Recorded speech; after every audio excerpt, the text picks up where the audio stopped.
Oh, that's Petaway somewhere. Who's doing the music? Who's doing the music? They need to stop.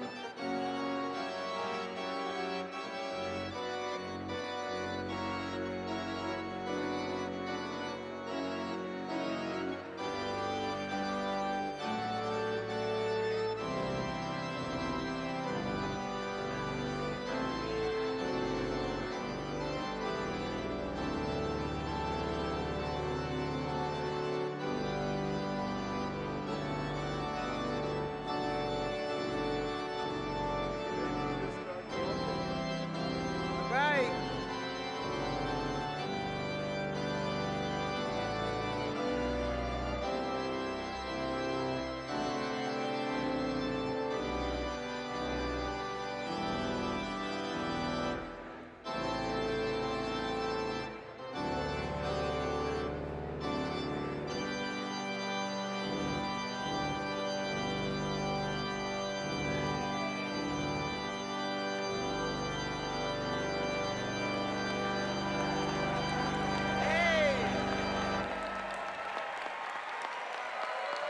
Hey. Good morning. Good morning. Good morning. Will you please remain standing as Reverend Frederick T. Faison offers an invocation, after which the Lincoln University Concert Choir, directed under Dr. Lloyd Malloy, Jr., Director of Choral Activities, will lead us in singing Lift Every Voice and Sing. Thank you. And let us be together with God and with one another as we shall pray.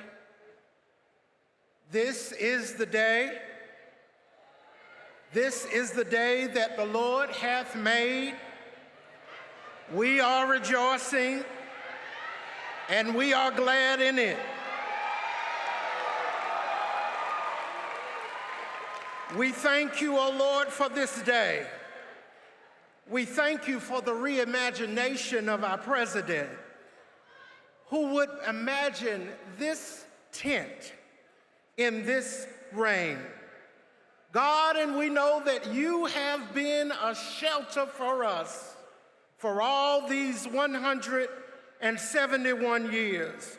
You have provided and you have given to parents the means to send their children to this place. You have provided. You have been a shelter for us in the time of storm. And we thank you that everything that will be done this day will be done to your glory of God and for the legacy of Lincoln. Amen.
Thank you.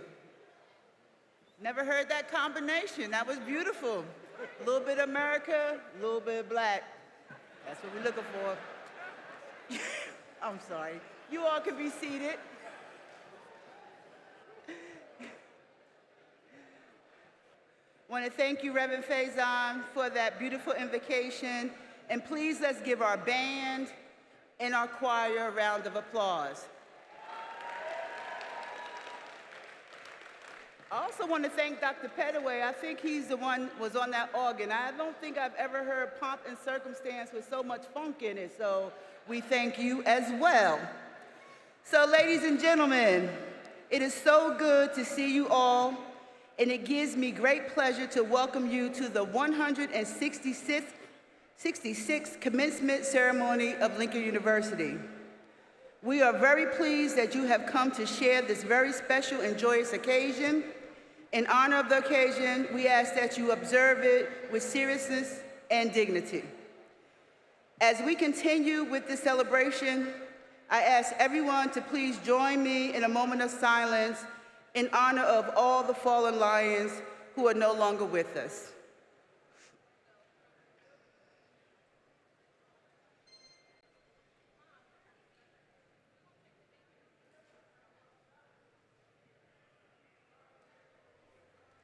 Thank you. To the graduates seated before me, I want to say congratulations on your accomplishments.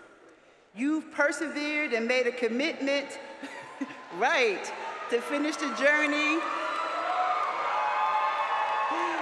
that you began 4, 5, for some 6 years ago. For the graduate students, I'm sure it was a little less time, but really, no matter how many years it took, what is important is that you met all of the requirements to receive your higher education degree. The class of 2025 came to campus at a time when the nation was trying to regain a sense of normalcy after experiencing a pandemic that affected every aspect of our campus life. It was not easy for any of us, and we realized that it was an especially challenging time for you as students trying to successfully navigate new terrain and acclimate yourselves to uncharted territory. I know that all of this, faculty, our administrators, our staff, and our family members want to applaud the fact that you faced and overcame the challenges you experienced during the last years of high school. For some of you, our undergraduates, that is, this is the first graduation ceremony in which you are able to participate in person. We are especially proud that over the past few years, you have worked hard to earn your place before us today for the official public conferral of your degree.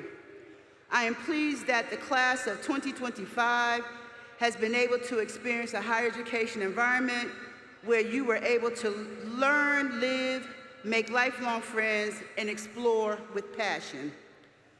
I want to take the opportunity to say publicly how proud I am of all of you for applying yourselves to achieve this very significant milestone in your life's journey. 2025 is a special class. They came back right on the heels of the end of COVID, but they made the campus normal again, and so we thank you all for sticking it through and just making us realize that life does go on. Can we give these young people a round of applause?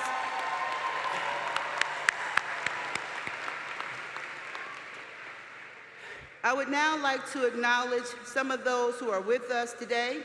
Please stand when I call your name or your group if you are able. Lincoln University Board of Trustees, please stand. Thank you. The President's Cabinet. That's the A-team, y'all. Our honorary degree recipients, Governor Wes Moore, Dr. Donald Reaves, Myrtle Potter, Dr. Edmund Gordon, Reverend Dr. Ethelene Taylor, and Chip Fletcher, who is standing in representing Vincent O'Carter, Lincoln's class of 1950. Thank you all for being here. We are so happy to have you. Are there any elected officials in the audience? Other than you, Governor, you might be holding it down, okay? Now I want to ask the Lincoln University faculty to please stand.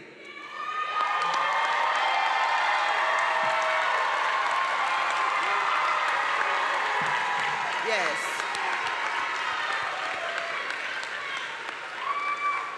We know that you all work tirelessly to get our students to this point, and we are so grateful for all that you give to Lincoln University.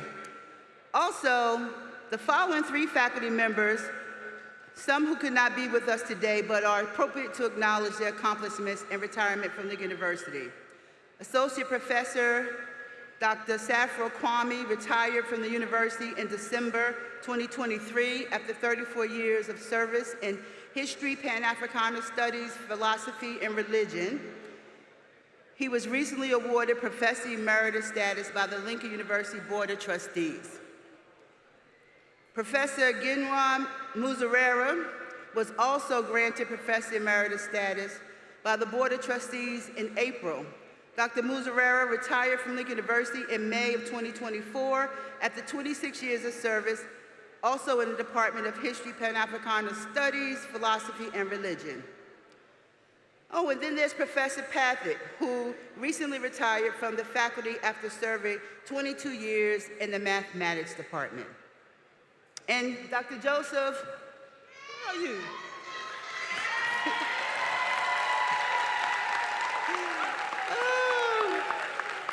Dr. Joseph, who is our provost and dean of the faculty. Dr. Joseph was granted Professor Emeritus status by the Board of Trustees and is retiring from the university after 40 years of service.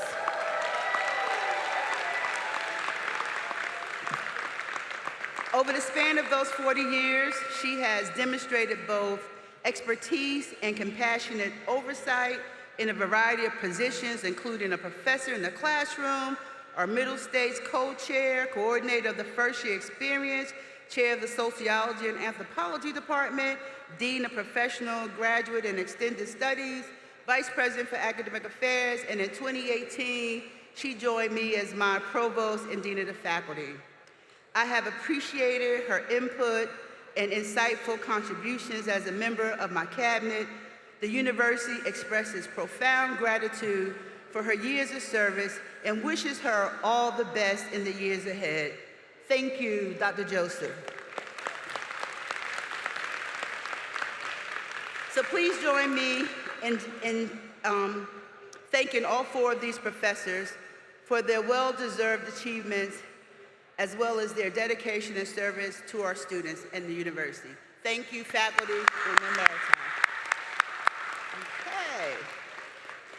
Okay. We have other significant distinctions whom I would like to recognize at this time. Please stand if you're able as I call your group. We have with us, what's that word, Harry? Tenacious, who are they? Class of 1975, where are you? Did you make it in?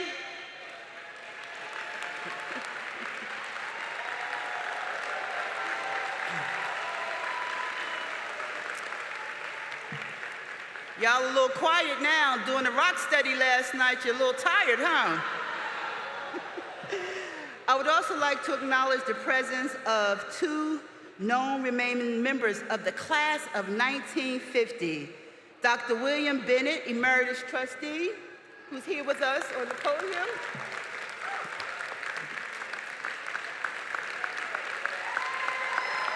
Right. And only as God would have it and Lincoln University would embrace it, we also have with us Mr. John Gordy, who was Dr. Bennett's roommate at Lincoln when Horace Mann Bond was president. But we want to applaud you all for 75 years and your continued investment in Lincoln University. Can we give these two gentlemen a hand?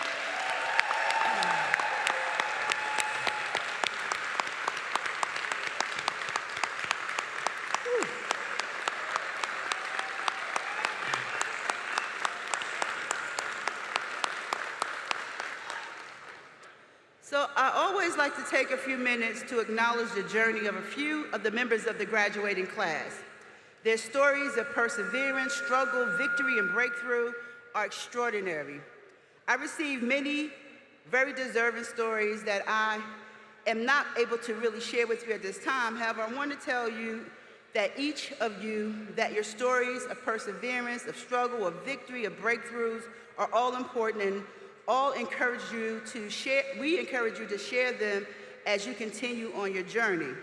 For those whose testimonies I will read today, I ask you to please stand as I call your name and read a brief narrative of your journey. So do I have Akaya Henry Riley?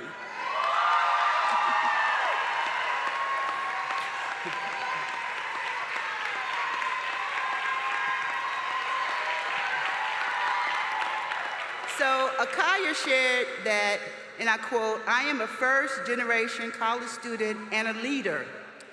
As the oldest of 5, I have developed strong leadership and problem-solving skills, taking charge, setting clear expectations, and leading by example. Growing up in a single-parent household, I had to step up as a second mother, navigating emotional hardships, financial struggles, and the uncertainty of where my next meal would come from. Despite those challenges, I remain determined to create a better future, balancing academics, leadership, work, and personal growth while striving for excellence. My journey at Lincoln University has been about resilience and impact, serving as NABA, National Association of Black Accountants Secretary, soprano section leader, mentoring other students spiritually, and embracing my multi-dimensional talents in finance, leadership, and the performing arts. I leave Lincoln with gratitude, having received opportunities, knowledge and a strong community, and I hope to continue to uplift ambitious students like me. My legacy is one of perseverance, leadership, and commitment to breaking generational barriers. I look forward to continuing my journey at Exelon as an associate staff accountant. She has a job. In their leadership program, I give glory to God for the abundance of blessings He has given me and how He has developed me into the woman I am today and will become. Congratulations, we applaud your journey.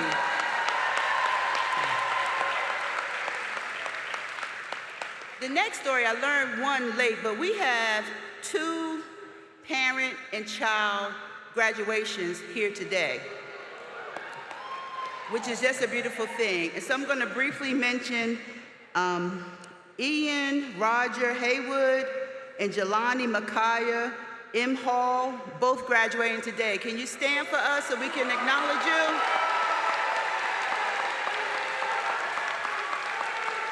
Thank you.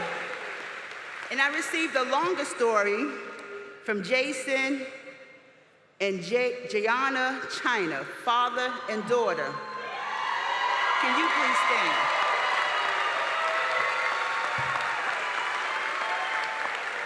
Today's commencement ceremony is a deeply meaningful occasion for this remarkable father who is finishing at the School for Adult and Continuing Education in Philadelphia, and his daughter on main campus, as they both achieved the distinguished honor of graduating summa cum laude.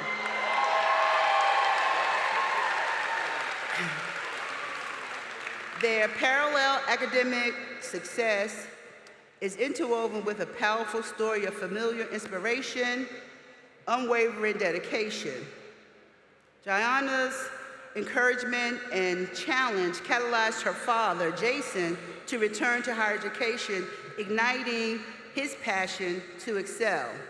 Jason's commitment to sharing his milestones with his daughter was vividly demonstrated by his ambitious summer 2024 semester, during which he undertook a demanding schedule of 6 online courses, ultimately achieving a perfect 4.0 for the semester. This extraordinary effort ensured that he would not only proudly walk across the stage alongside his daughter, but be the graduate student valedictorian.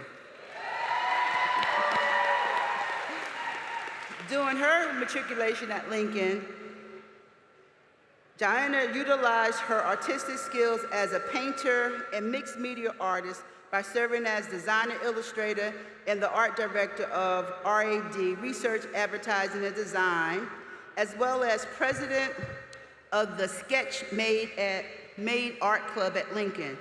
She also serves as curator, programmer of Lincoln University's Project Success Internship Program. It is no surprise that today she is receiving her bachelor's in visual arts.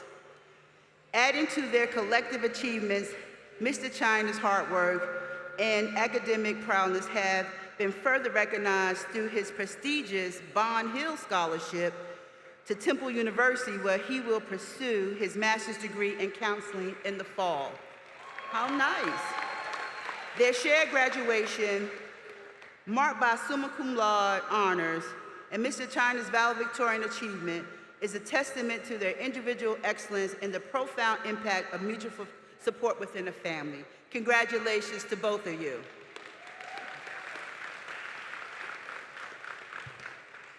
And finally, I want to share this one last story because I met this young man while in the barbershop. You know, the barbershop is an interesting place. I'm sitting there getting my hair cut, and they do as they do in barbershops, they throwing around these stories, horror stories of the past, of survival, and I look at him and I say, you should go back to school. And here he is today in front of us. So James Bowman, can you please stand?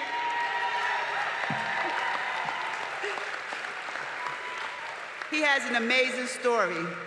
On Sunday, April 1st, 2007, a single gunshot by a Pennsylvania state trooper irrevocably changed James's life, leaving him with a severed spinal cord, a collapsed lung, and the crushing news of permanent paralysis.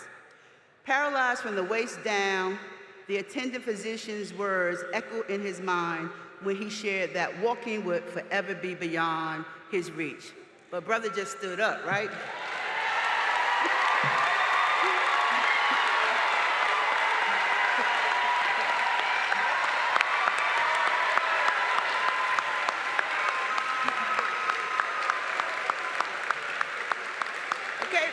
But there's more to this story.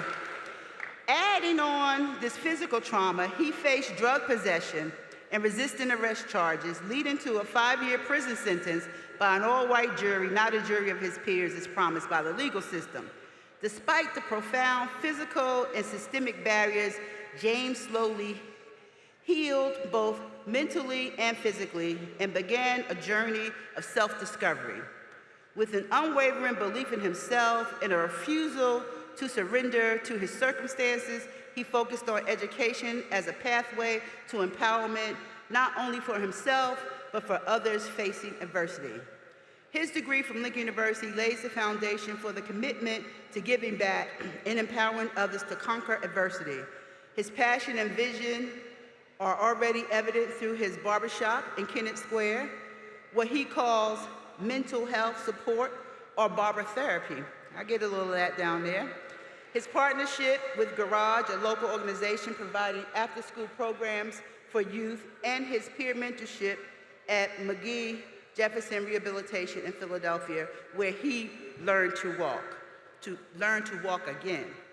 Navigating incarceration, recovering from a traumatic injury, and overcoming socioeconomic barriers, today marks a significant milestone in James's journey. As the first college graduate in his family today, this 46-year-old African-American man earns his bachelor's degree in human services, graduating summa cum laude from Lincoln University.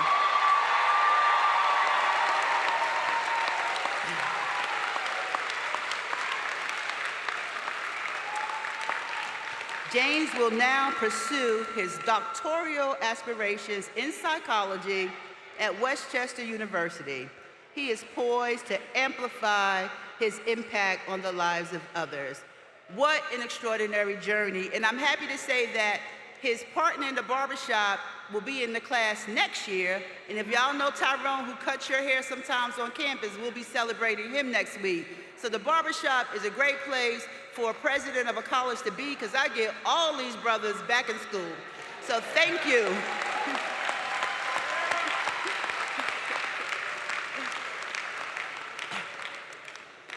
That was fun.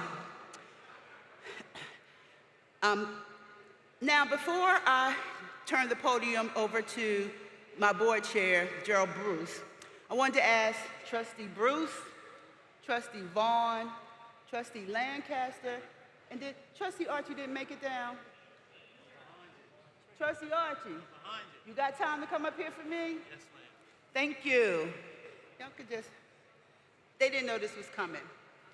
But I want to share with you all that in the midst of COVID-19 pandemic, Lincoln found itself in a leadership crisis.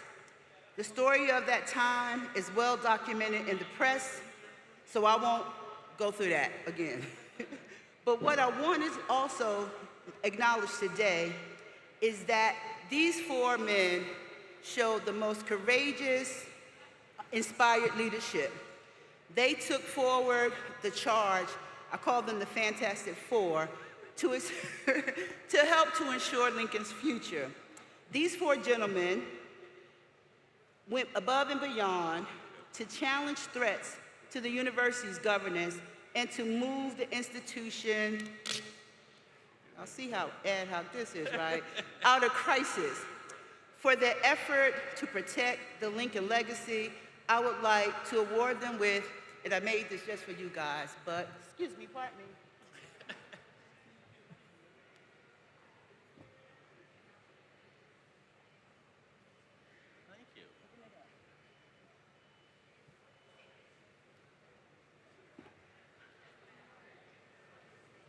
Open it up. Open it up. Put it on. Put it on. Yeah. So you can do this when you're president. So I decided I'll make a medal.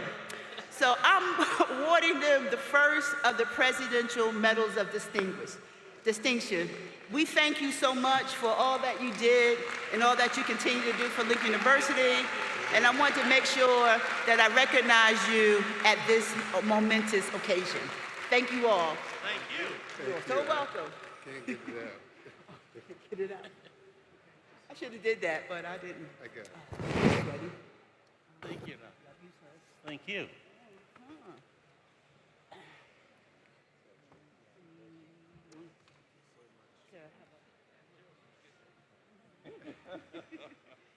And now, I will welcome Trustee Bruce to the podium. Thank you, Dr. Allen. Good morning, class of 2025. This is my last class. This also was the first class that came in when I became chair in 2021. So I have a kindred, I'm your kindred brother. I'm part of your class. I'm from the class of 78. They won't mind me joining your class. You know, it's cloudy outside, but it feels like the sun is shining in here. It feels like there's a lot of energy and excitement, and this is the most fun part of my job, is to see the enthusiasm, the energy, the excitement, that sense of accomplishment. Congratulations, class of 2025. And good morning to you, Dr. Allen, Governor Moore, and all distinguished guests, our esteemed faculty, proud families. Now I know you guys are going to get all the glory today, but there are people who made this possible for you. Your families, your mother, your father, uncles, aunts, cousins, grandma, your guardians. Let's give them a big round of applause. It definitely takes a village, but here you are. Every time I meet someone who says their child is graduating, I congratulate them because of the work that they've done to help to get you here. So, today we gather at the intersection of reflection and anticipation. We celebrate a milestone that not only marks the culmination of your academic journey here at Lincoln University, but it signals the beginning of your next great chapter. It is a moment that asks us to honor the past, embrace the present, and prepare to shape the future. On behalf of the Board of Trustees, I extend our warmest congratulations to this graduating class. You have worked tirelessly, sacrificed deeply, and dreamed boldly, and today you rise. Lincoln University is no ordinary place. It is a living legacy, the first degree-granting HBCU in the United States. A university built not on just bricks and mortar, but on purpose and perseverance. Through every lecture, every late-night study session, every difficult choice, you have carried that legacy forward. You came to Lincoln to learn, but you gained far more than knowledge. You cultivated wisdom. You developed discipline. You discovered your voice. You came to Lincoln to liberate, and you did. Not just yourselves, but the ideas that bind us. You challenged convention. You confronted injustice. You reimagined what is possible. You came to Lincoln to lead. And now the world awaits the power of your vision. The measure of your leadership will not be in title or status, but in the lives you uplift, the systems you transform, and the truths you stand for, even when standing alone. Your class is no stranger to uncertainty. Some of you, as Dr. Allen said, had to navigate the pandemic, protests, economic shifts, and social reckonings, all while pursuing your education. You turned obstacles into opportunities and adversity into achievement. This is not just resilience. That is legacy building in motion. In the words of the African proverb, quote, "Smooth seas do not make skillful sailors," unquote. You are now seasoned voyagers, ready to chart new waters. As chair of the board, my charge to you is simple, but it's vital. Keep learning, not just for degrees, but for understanding. Continue liberating your communities, your ideas, and your ambitions. Always lead with humility, courage, and integrity. Do not wait for the world to hand you permission. It rarely does. Instead, carry the fight of Lincoln wherever you go, and illuminate paths for others to follow. Again, to the class of 2025, know this: you're not leaving Lincoln, you're taking Lincoln with you. In your hearts, in your minds, and in your actions, you carry a legacy born of brilliance, boldness, and boundless potential. So rise as scholars, as advocates, as change makers. Learn, liberate, and lead. Hail, hail, Lincoln!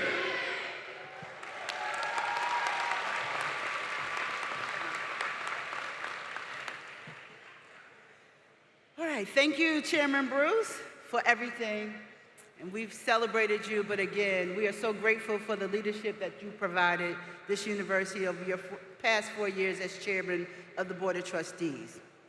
I now invite Dr. Dees, professor in the Department of Language and Literature and director of the Horace Mann Bond Honors Program, and my incoming provost, dean of the faculty, to the podium to introduce the valedictorians for the class of 2025. We are proud that so many of the class have earned this outstanding scholarly distinction. Dr. Dees.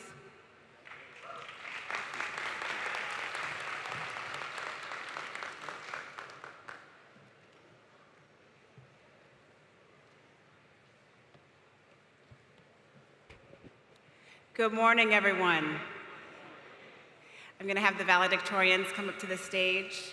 It is a great pleasure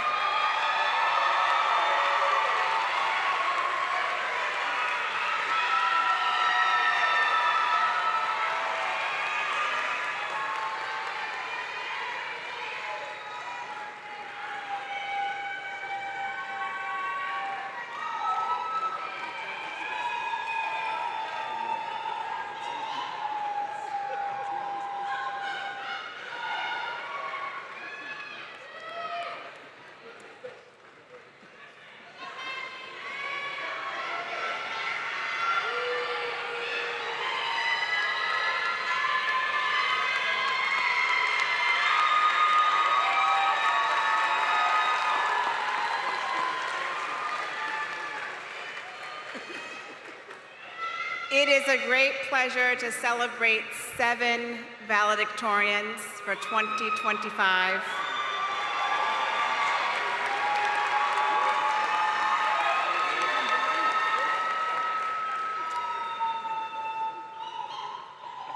There is something so profoundly moving, not only about Black excellence, but excellence that is shared. So when we look at these valedictorians, we know that they embody what all of you have possessed, which is perseverance, determination, and a pursuit for excellence. It gives me no greater pleasure to introduce them. I'm going to introduce them all together, and then they're going to each give a speech to you. So first, I would like to introduce Fortune Umgabe.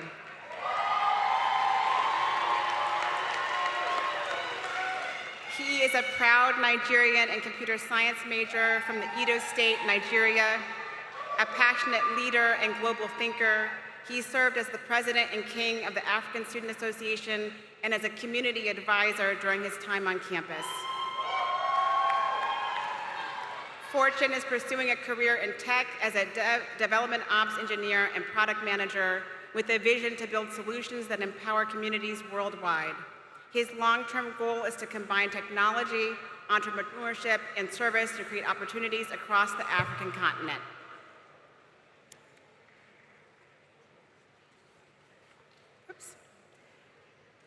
Poojan Patel is a finance major hailing from Cherry Hill, New Jersey.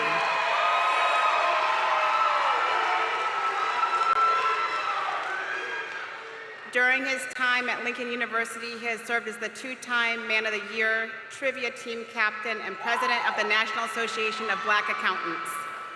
Additionally, he has started his DJ and photography business on campus. After graduation, he plans to work as a sales strategy analyst for a consumer packaged goods company and to continue his entrepreneurial journey as well. Okay, third, Praise Olakan, a proud Nigerian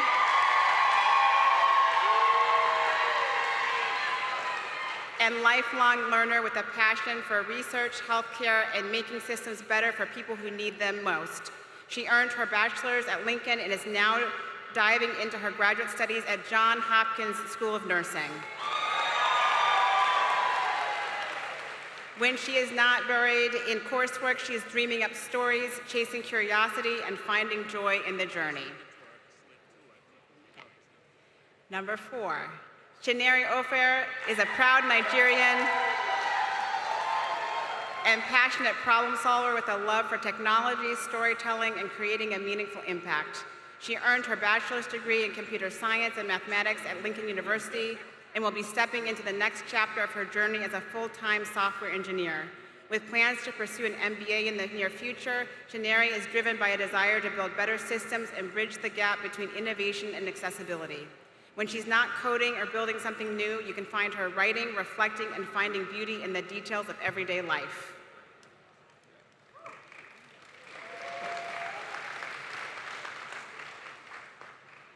Itioloa Ibichie is a proud Nigerian with a deep love for God and a passion for tutoring, working with data and numbers, and serving others. After obtaining her Bachelor's of Science in Mathematics and Computer Science, she'll be pursuing her Master's in Artificial Intelligence Systems at Carnegie Mellon, where she'll be studying how AI can be ethically applied to best serve minorities and those in need. Outside of classes, she spends her time in church, performing in choirs, going to the gym, and exploring cities. Okay. Eager to showcase her creativity and help businesses grow, Tamia R. Johnson is a Philadelphia native.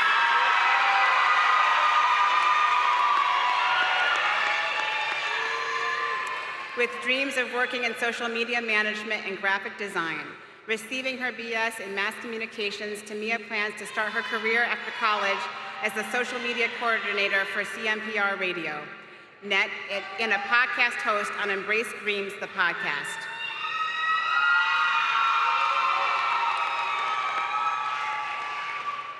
And finally, as a dedicated seeker of knowledge and wisdom, Jason China from West Philly, who cherishes poetry and philosophy alongside his deep love for his wife. He spreads positive energy alongside with love and laughter while promoting peace in every place he visits. Jason obtained his bachelor's degree in human services with a psychology minor from Lincoln University and plans to start graduate studies in counseling psychology at Temple University with a specialization in marriage, family, and sex therapy. Outside of his academic responsibilities, he finds enjoyment through sports activities alongside hip-hop music and video games, and cherishes quality moments with his family.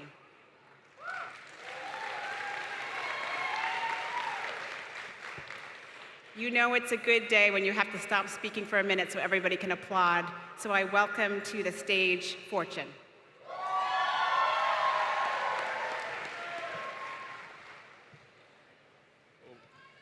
Oh my God.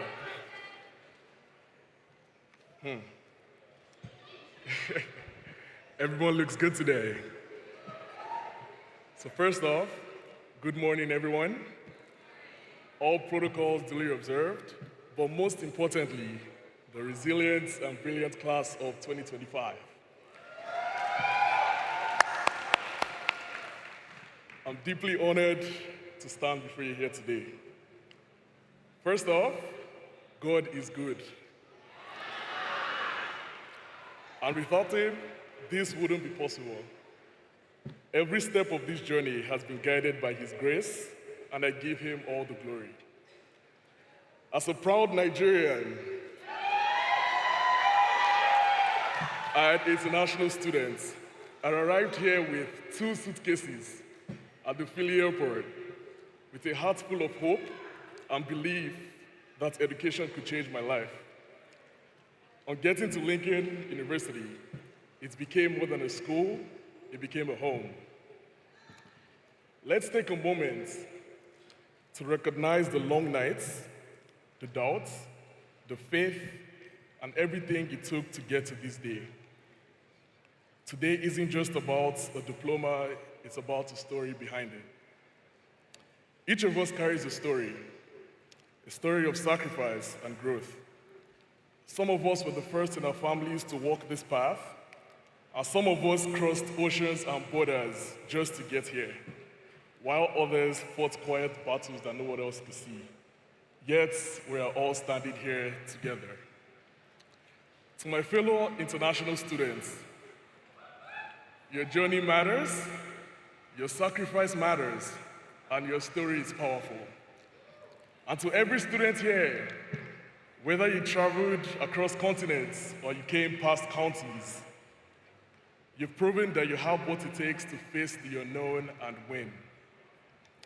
And to the people who made this possible, To my professors, especially Tiffany and Taose, and to my friends, thank you for your encouragement. Thank you for your guidance, and thank you for your patience. To my parents and siblings who are actually watching online, thank you for your sacrifice. Thank you for your prayers and every word of encouragement across different time zones. Your love and support has truly carried me till this day. Also, shout out to my mom. It's her birthday in a couple of days. And to my uncle and auntie who are actually here with me, somewhere at the back, thank you for standing here with me, and thank you for being with me every step of the way. Lincoln taught us not just to make a living, but to also make a difference. So to the class of 2025, dream boldly, lead with compassion, and live with integrity.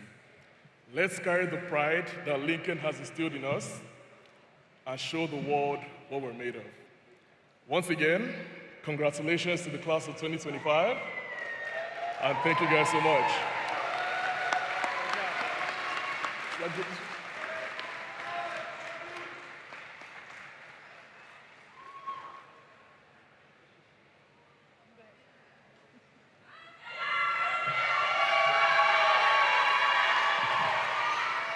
Good morning, good morning. My name is Pujan Patel. I'm a finance major.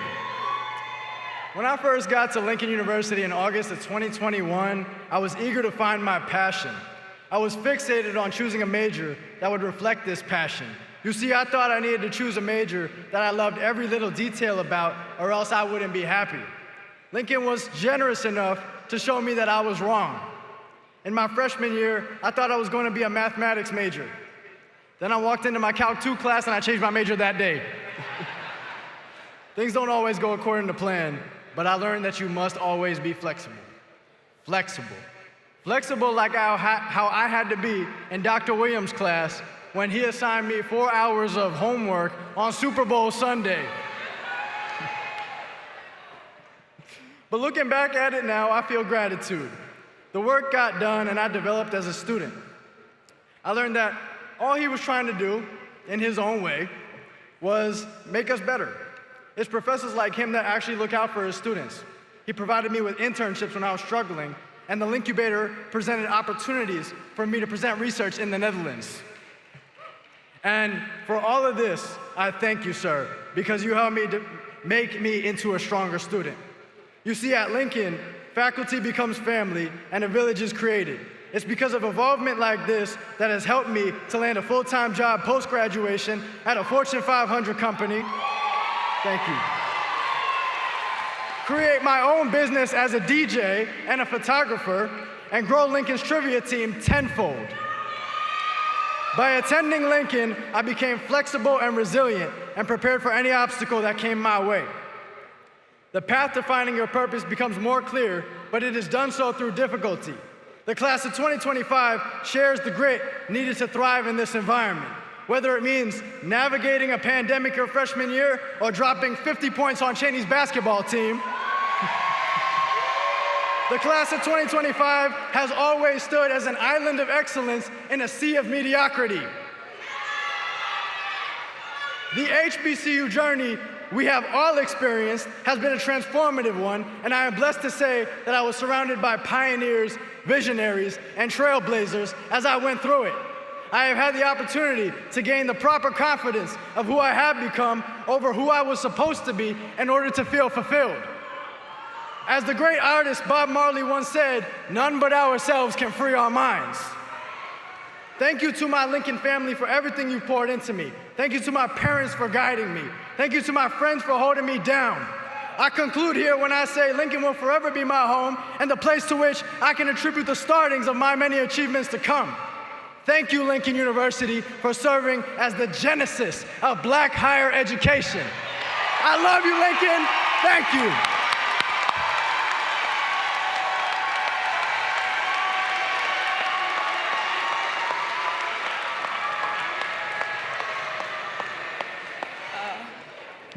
Good day, everyone.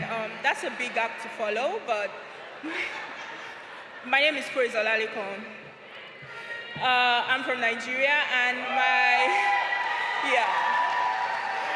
my journey at Lincoln has definitely been eventful. I've had my ups and my downs. One of my biggest downs was when the nursing program lost its accreditation and I needed to figure out what I was doing in a very short period of time. But it actually taught me two of the most important lessons that I'm taking away from Lincoln: gratitude and resilience. I'm grateful to God for bringing me here to be able to stand in front of everybody. Without God, I would not be here. I'm grateful to my parents, my siblings, my family for their support, for always being my rock, for always being proud of me. Without you guys, I don't think I would be here either. I'm grateful to the friends at Lincoln who have quickly become family. Valerie, Mena, Ite, Chinyere, thank you so much. I would do this journey with you over and over again. And two of them are actually up here on stage with me. So get yourself a good friend group. I am grateful to the professors and the faculty that have helped me in times of need. To the professors of the Health Science Department, you did so much for me. Dr. Nelson, the many, many opportunities you provided me helped me to get to where I am today. To Ms. Terry, Ms. Faison, thank you for always being there for us. Thank you for being our surrogate parents in this strange land. To my fellow students, I know our journey here has not been without the struggles, but we all made it here today. We're all seated here today looking amazing. And I think if you have the resilience and the gratitude to be here today, you are able to get through anything. Some of us are going to grad school, some are going to work, and some of us don't have any plans at all. Whatever group you fall into, just know that the resilience and the strength that it took for you to be seated here today will get you anywhere. And trust me, if the anxious 16-year-old that came here after losing one of the two luggage that she needed to leave here could make it to this stage and also be a student at the Johns Hopkins University School of Nursing, you can make it anywhere you want to. Just persevere and use the strength and the resilience that you've gotten from this school. I am so, so proud of this class, and I cannot wait to see where we all go. Thank you.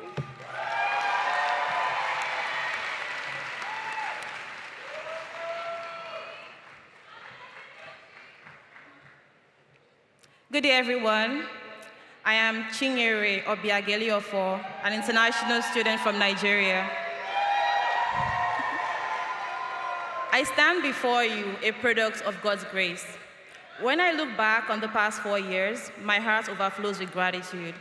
Every step forward has been shaped by the kindness, support, and guidance of so many hands that have lifted me, people that have believed in and walked beside me. I truly would not be where I am today without them. First and foremost, I want to thank God. His unfailing love, boundless mercy have been the foundation of my journey. Time and again, he has gone before me, straightening every path, lighting the way when I couldn't see what was ahead.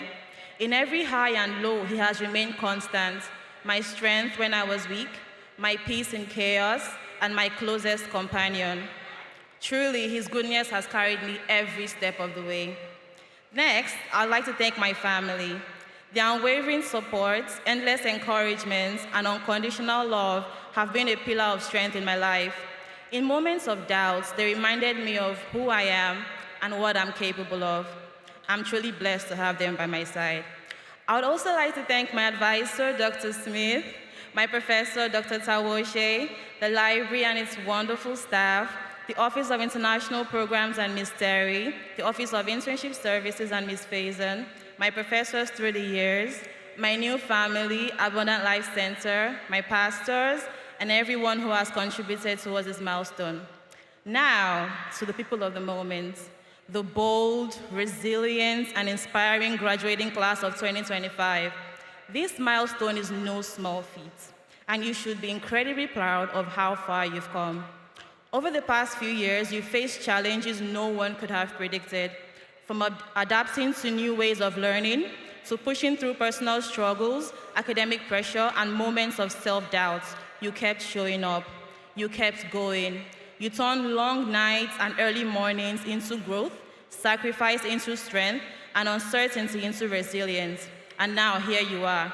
You didn't just reach the finish line. You crossed with purpose and pride. So take a moment to soak it all in. Celebrate this victory because you've earned every bit of it. And as you step into the next chapter of your journey, know this, you have what it takes. The world is waiting, and the class of 2025 is ready to make history. Thank you.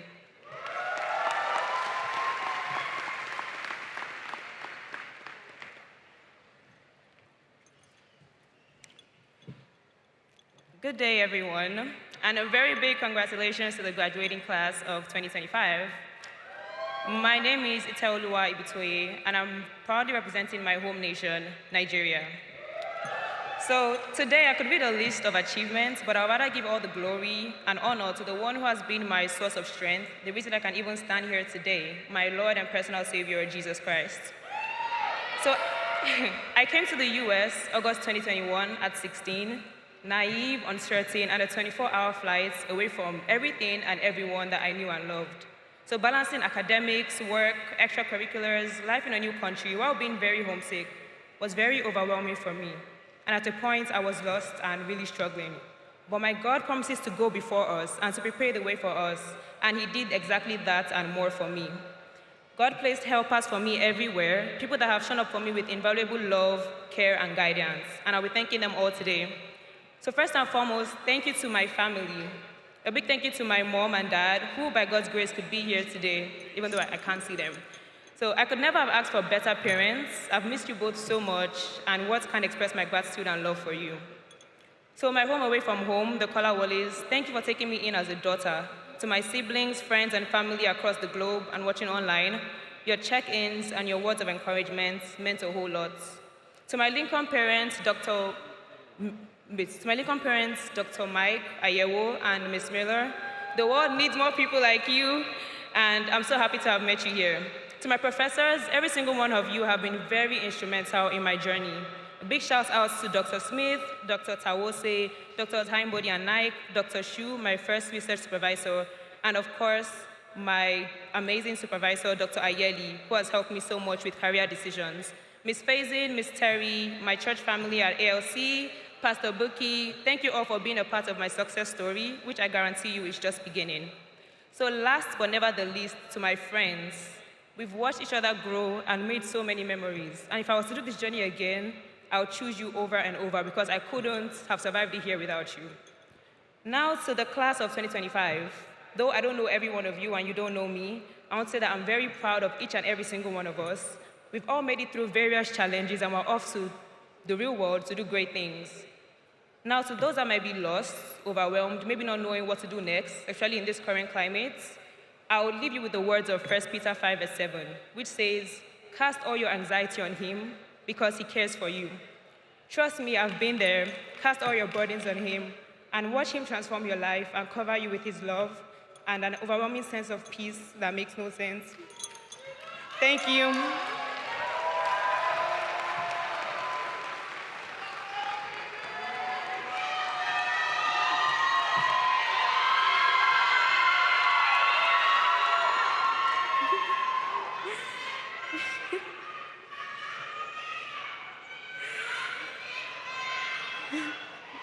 Good morning, families, friends, administration, faculty, staff, guests, and most importantly, graduates. My name is Tamia R. Johnson, and I'm honored to deliver a message for your hearts and for your minds. We did it.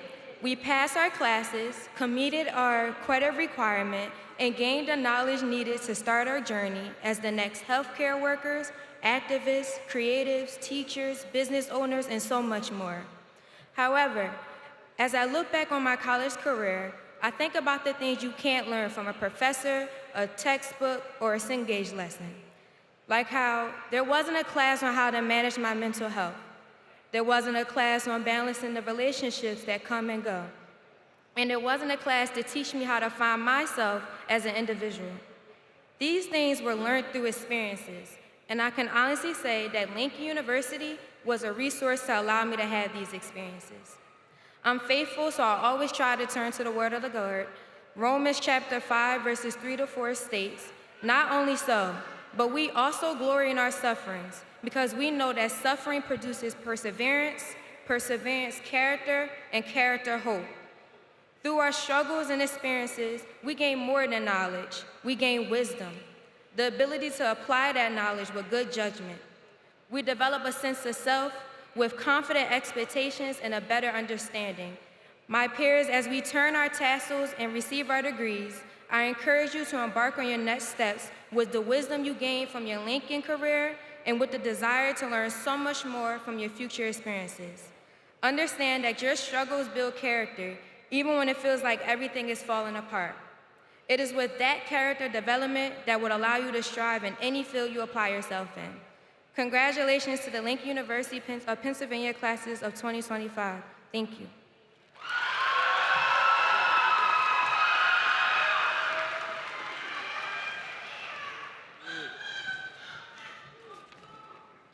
Shout out to my man Pooja. He did his thing. That's a bad boy. When I first got this, I started feeling like I was getting PTSD because I felt like I was doing another paper. And I'm over that.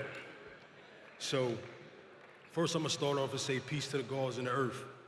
And to the ancestors, we appreciate your sacrifice, we do. I was created by a collision of the sun and the moon, my father and my mother. Together y'all created a prophet with a spirit animal as black as a unicorn that kept elevating me above and below. I miss y'all. Next to the glorious five, my family. 5 points to the star, starting with me. I want to thank me. I want to thank myself, because I did this. You know what I'm saying? I earned this, I deserve this. Next, I want to thank my earth, my legendary wife, wherever you at, baby, Mr. Killer China. You were truly designed for me. Always next to me, never behind me. We are equal in value, you are my goddess. Next, my Triforce, my children, my two sons, G and King. Y'all taught me that being a man is much more valuable than being the man. Keep showing them black men can heal and nurture, express love, celebrate our women out loud and stop fronting.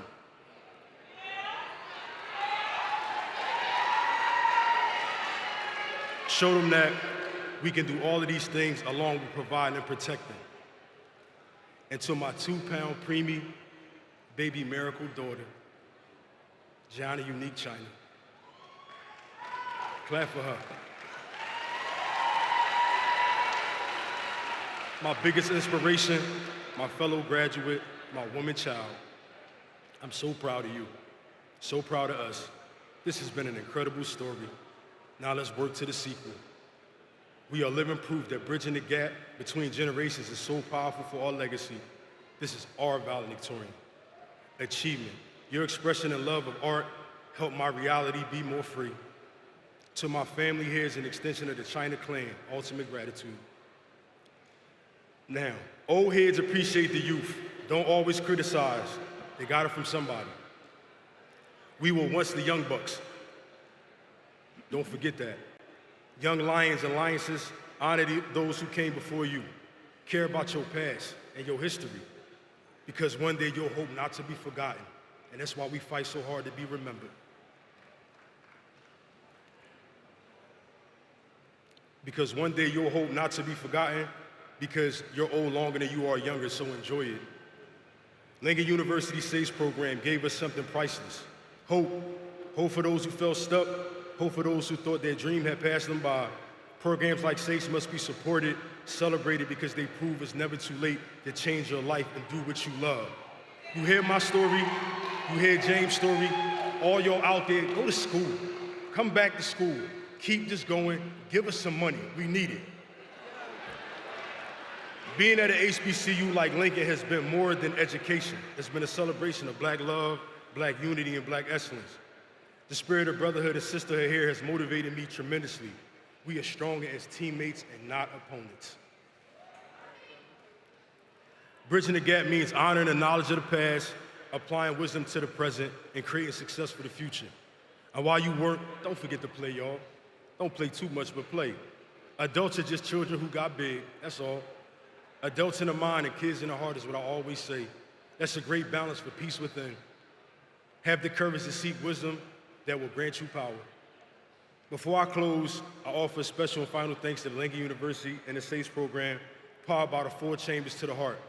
The matriarchs in motion with motion. Chernice Lee, Dr. Kennebrew, Professor Dawson, Professor Dawson, Professor Dawson, and Professor Webster, who couldn't be here. And to Dr. Wiley, I appreciate you, King. I said, you created a lane for me I didn't even know existed and turned my imagination into a reality. Ultimate respect to my man, Brandon Ruff. We were A1. Friendly competition. We let them know that hunger is the best food. And we ain't full yet, King. To my fellow graduates, keep elevating and changing the game, especially to the 6th team. We won a championship. From now on, we should be known as the Sankofa 16 to 6 because we returned and we took that. Keep bridging the gap. Peace, love, and respect. The Prophet China out.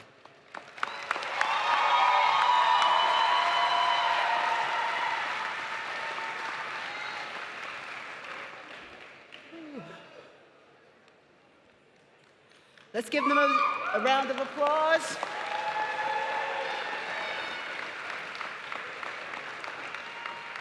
Who has 7 valedictorians? And y'all know that Brother Ezekwe is up in the sky just smiling down with his Nigerian legacy just still coming through, breaking records. Congratulations to those students. We are pleased to hear once again from another group that continues to make us proud. Ladies and gentlemen, our talented Lincoln University Concert Choir. The choir will perform All Good Things. All Good Things will be added unto you. Choir.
Seek ye first the kingdom of his love. Make him first in everything you do. If you just trust and never doubt what he said, all good things will be added unto you. Seek ye first the kingdom of his love. Make him first in everything you do.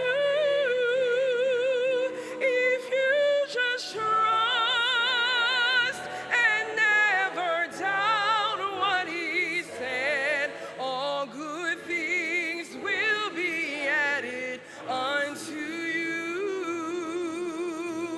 Twice he fed a multitude with the smallest bit of food, and they all gave thanks to him that day. Still today you won't believe that to give is to receive, that the words that he said will never fade. Seek ye first the kingdom of his love. Make him first in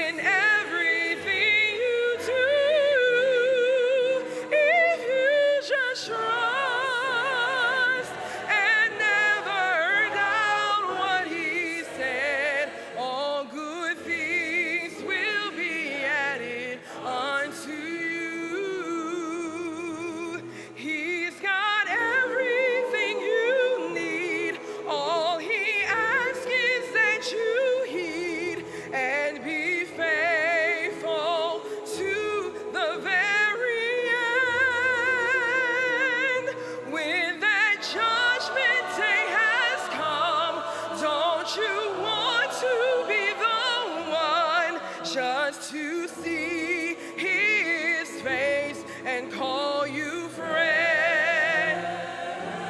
Seek ye first the kingdom of his love. Make him first in everything you do. If you just trust and never doubt what he said, all good things will be added unto you.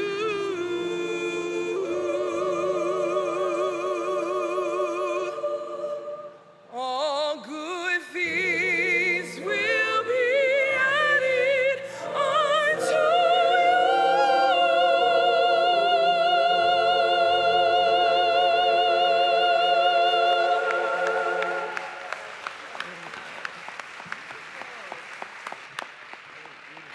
Yeah. Thank you, choir. That makes me smile. One more round of applause for that.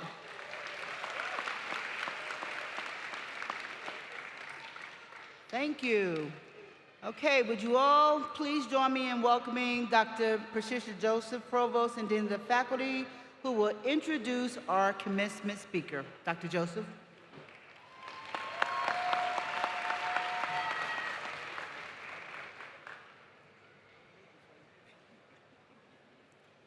Good afternoon.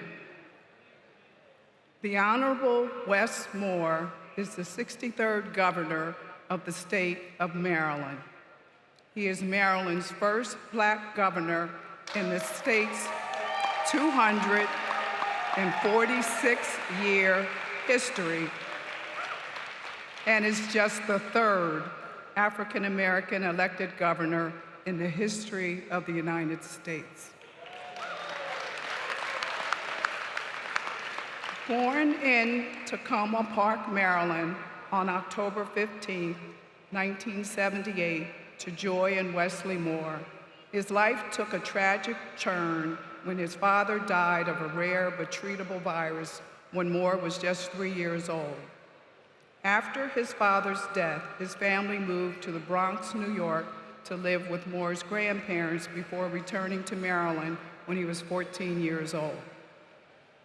Moore is a proud graduate of Valley Forge Military Academy and College, where he earned an associate's degree in 1998 and was commissioned as a second lieutenant in the U.S. Army. Afterwards, he went on to earn a bachelor's degree in international relations and economics at Johns Hopkins University in Baltimore, where he graduated Phi Beta Kappa.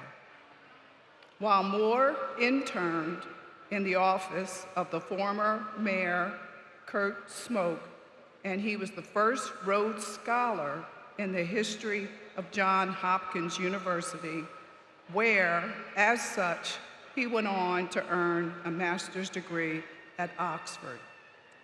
In 2005, Moore deployed to Afghanistan as a captain in the 82nd Airborne Division, leading soldiers in combat.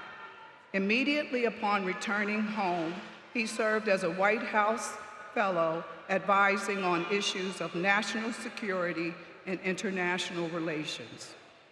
Moore went on to build and launch a Baltimore-based business called Bridge Edu, which reimagined and reinvented the freshman year of college for underdeserved students. This business was acquired by a Brooklyn-based student financial success platform, Equity, in 2018. Along with a significant history working with international banks, Moore also served 4 years as CEO of the Robin Hood Foundation, headquartered in New York City, where during his tenure, the foundation distributed over $600 million toward lifting families out of poverty, many in Maryland. Governor Moore and his wife, Dawn Flight Moore, are the proud parents of 2 children, Mia 13 and James 10. Finally, Moore is the notable author of 2 major best-selling books, 5 Days, which tells the story of Baltimore in the days that followed the death of Freddie Gray in 2015, and where our own Chief Mart Partee is featured, and in his perennial 2010 New York Times bestseller, The Other Wes Moore. In Chapter 2, we learn about what is perhaps the true basis of his greatness.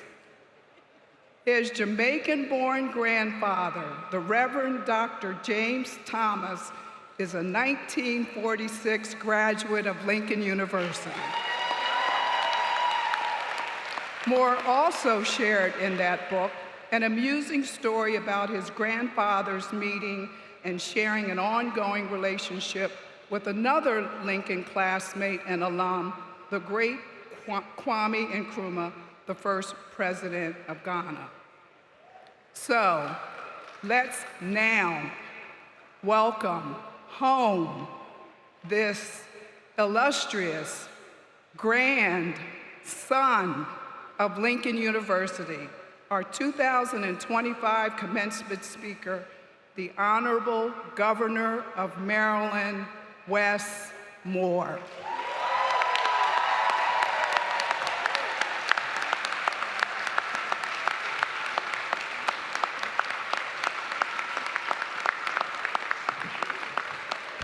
Lincoln, what's going on?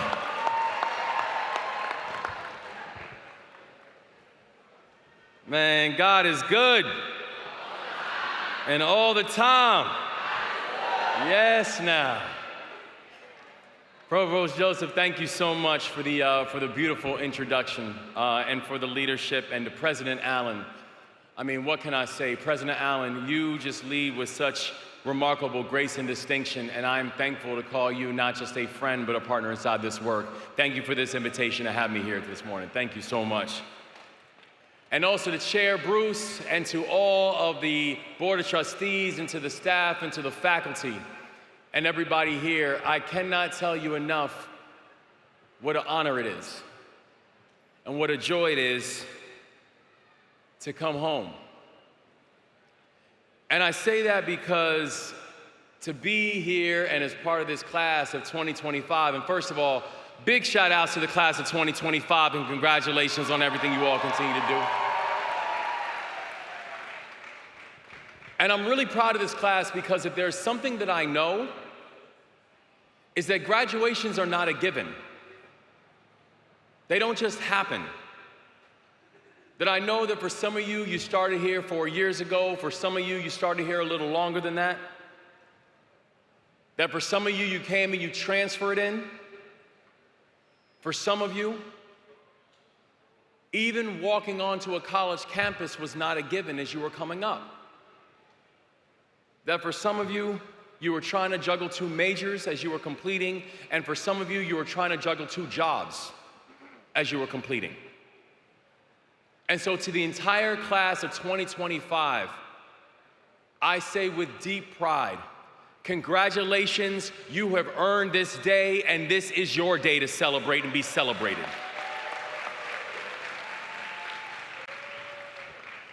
It's a celebration of your work, it's a celebration of your persistence, but also, it's a celebration of the shoulders that you stand on.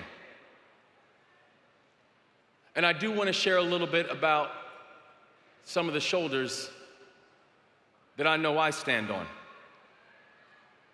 Because for me, this is a pretty easy assignment because I had some pretty broad shoulders that I know I stand on right now.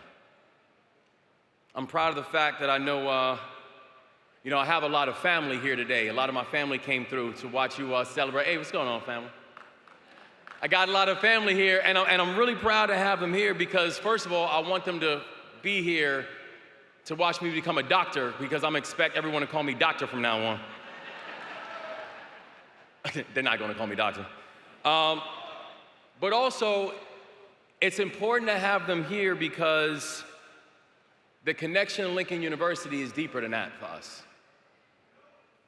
Because I am very clear, you cannot understand my journey if you do not understand Lincoln University.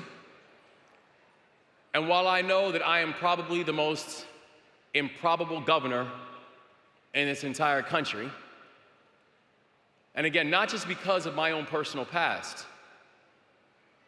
but because of the past of my state, that I am the governor of a state that was the birthplace of redlining,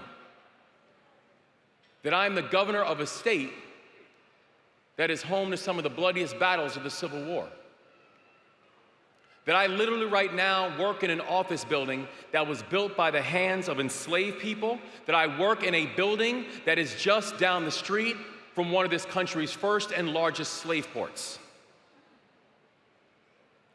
This journey was not predestined. Yet I still stand before you as the first black governor of Maryland and only the third black governor ever elected in the history of the United States of America.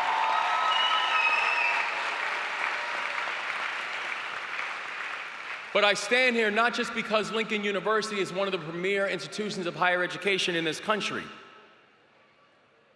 It's because this school created a way for me. Because you created a way for James Joshua Thomas, my grandfather,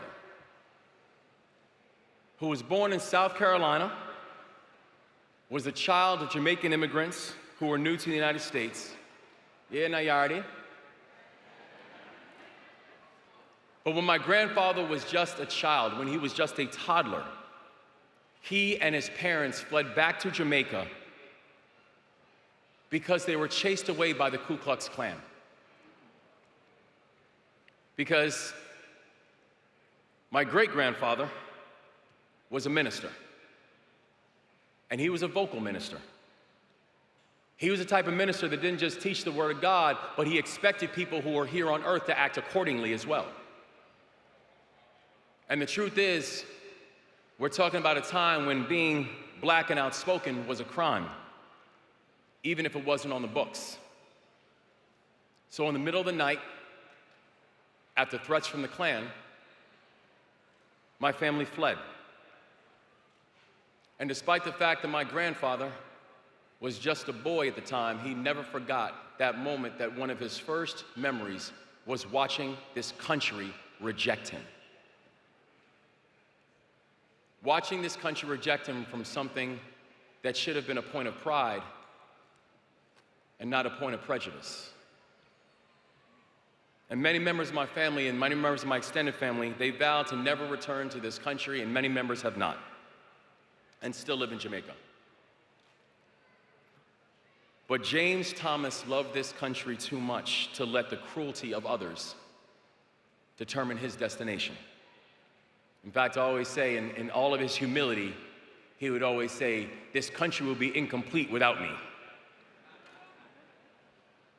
So he came back, and the place that first welcomed him in the United States of America was this great institution of higher education called Lincoln University.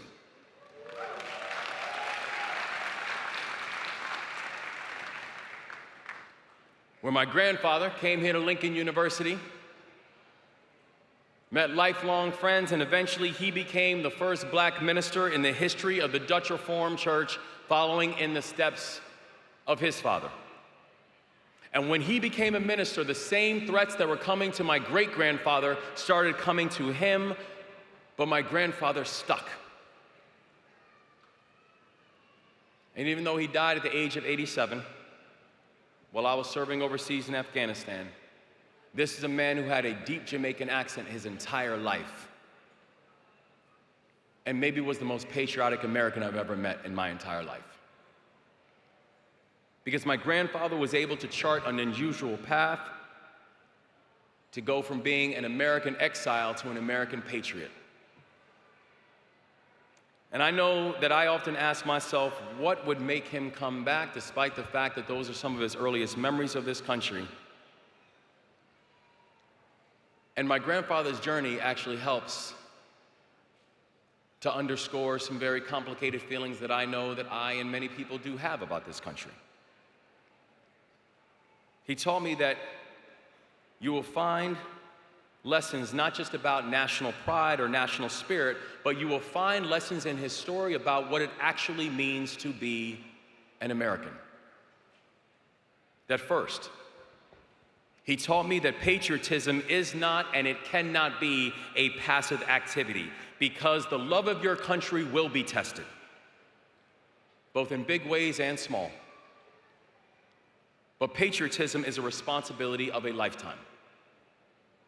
Second, he taught me that patriotism is not a belief that your country is perfect, nor is it an understanding that your country has ever been perfect, because loving your country does not mean lying about its history.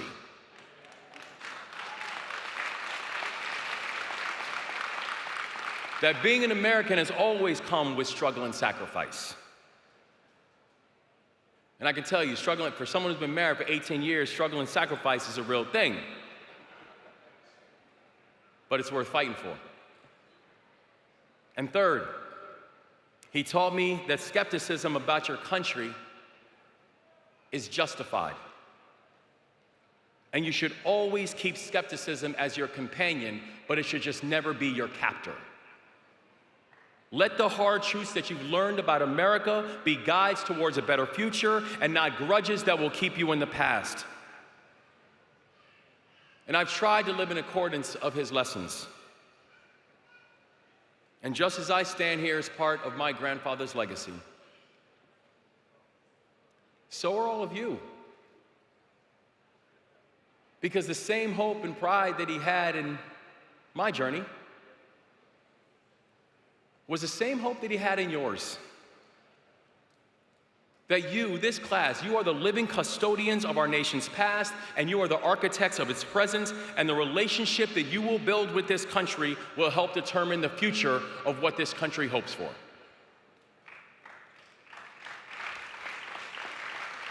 Because in many ways, our country is just deeply divided right now into these two camps. But it's not left versus right, it's not red versus blue. It's a divide between those who will use patriotism as a club to beat others, and a divide of those who feel ashamed to bear the flag. Between those who think that loving America means hating half of the people in it, and those who allow the cynicism of our nation's history to obscure our aspirations. That we've been told by one group that America is perfect. We've been told by another group that America is irredeemable. It's a binary that leaves no room for people like my grandfather. A man who saw evil, but who still had the courage to claim his piece of the American dream. It's a binary that leaves no room for someone like me. A boy who felt handcuffs on his wrist by the time I was 11 years old because I grew up in a community that was over-policed, but who also now stands in front of you as the chief executive of his state.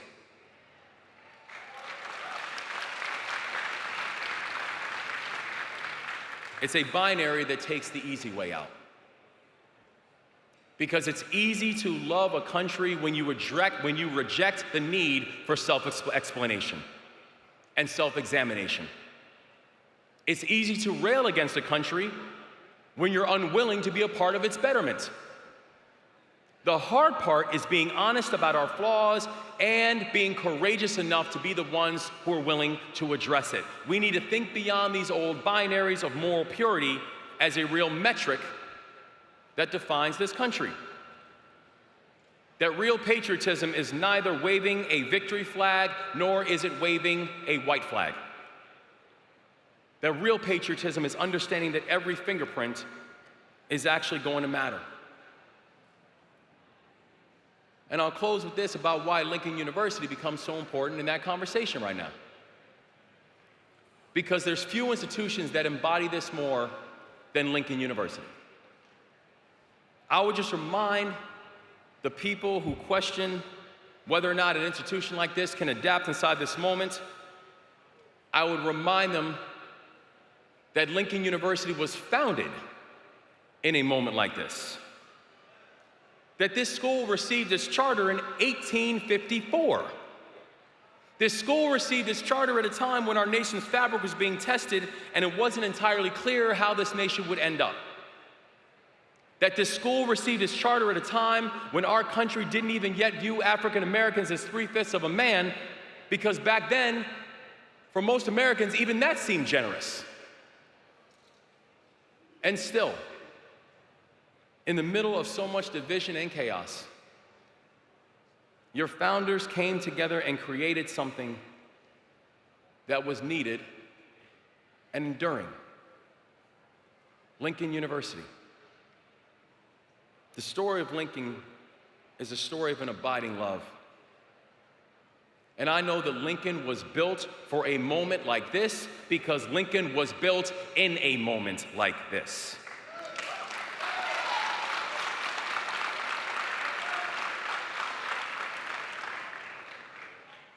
And that's why you're so needed. That's why your graduates are needed. That's why people like Drake Smith is so needed. Where you at, Drake?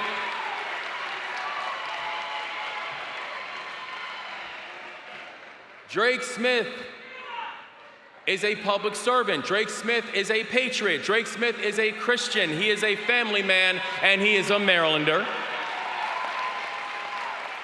And I'm very clear, I'm just keeping the seat warm for you, brother. That's all I'm doing. Where Drake helped to organize and lead a 3-day march and successfully demanded the release of millions of dollars of funding for Lincoln University. And now he's on his way to Divinity School. I know that Jordan Hall is a patriot. Where you at, Jordan? That Jordan came to Lincoln interested in psychology, but a psychology professor, Dr. Linton Williams, shout out Dr. Williams, convinced him to consider entrepreneurship instead, and he joined the student incubator and eventually became its manager. In the fall, he will join the team at Opaque Institute for Economic Development while studying on a full scholarship. Congratulations, Jordan. I know that Valerie Otutu is a patriot. Valerie, where you at? What's going on, Valerie? Valerie was born in Nigeria, but she came to the United States because she knew this country, like my grandfather said, would be incomplete without you. And today she graduates with a degree in computer science and has accepted a full-time position at one of America's great Fortune 500 companies. Congratulations, Valerie. We are a nation of patriots who serve when the mission is hard and who serve when the destination is uncertain. Because making America great doesn't mean telling people you're not wanted.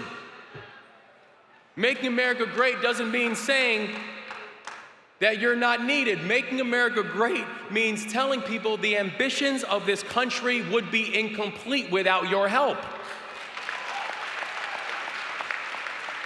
It is a true legacy of the soldiers and the builders and the preachers and the teachers. It's a legacy of the veterans and the ministers who prayed for our success. It's the legacy of the prosecutors who kept our communities safe, the public defenders who watched over all, the professors who inspired our children. It's a legacy of people who marched and who prayed and who voted and who organized so we can make it to this point. And yes, it is the legacy of a proud Lincoln alum, Reverend Dr. James Joshua Thomas, who was never invited to the Maryland State Capitol, but whose pastoral shawl now proudly sits framed on the walls of his 63rd governor.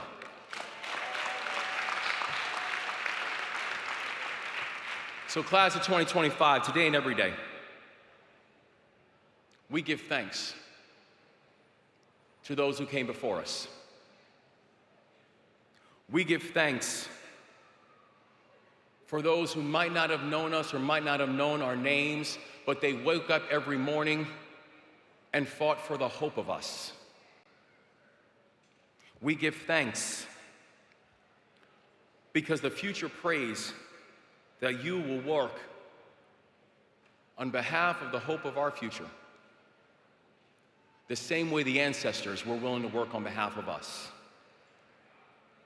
So as you take these next steps, all I ask is this: live in such a way that when you hand off this country to the next generation, your descendants will welcome you and they will say that we understood the assignment. And that is the most patriotic thing that you can ever do. So God bless you, congratulations, keep leading, keep growing, and keep making us all proud in everything that you do. God bless you guys, and congratulations 2025.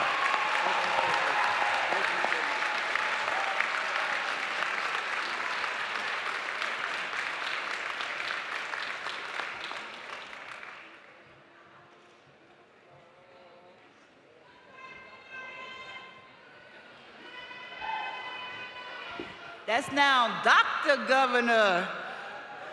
Congratulations. Thank you. Can we give the governor one more round of applause?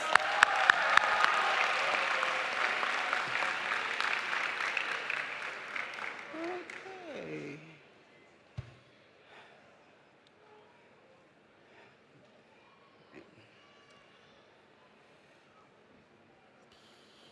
So again, we thank you, Governor Moore, for your inspiring and timely message.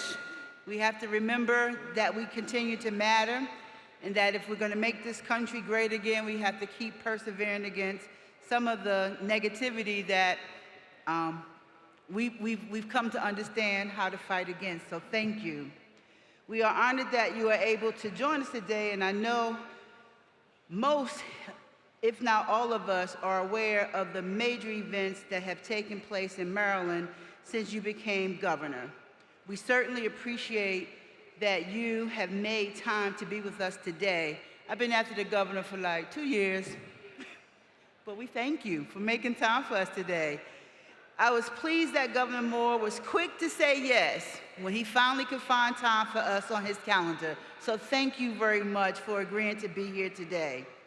He stated that he would be especially proud and consider it an honor to unite with Lincoln University, the alma mater of his grandfather, Reverend James J. Thomas, who graduated, as we said, from the seminary in the class of 1946. Please join us again in just thanking him for his presence here today.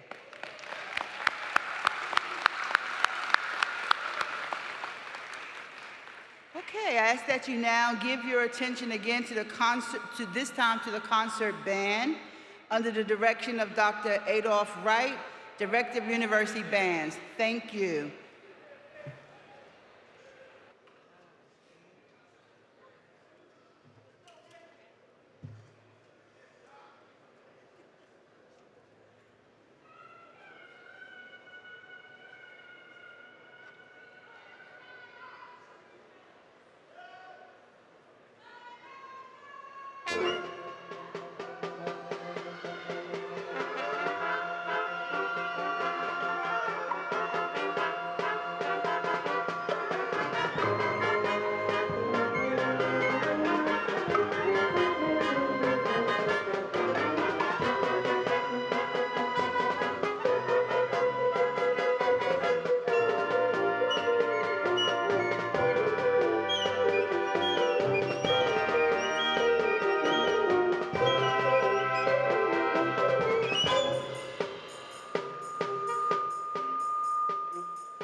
have to give it up for the band. Thank you, Dr. Wright. That was beautiful. That was really, really nice.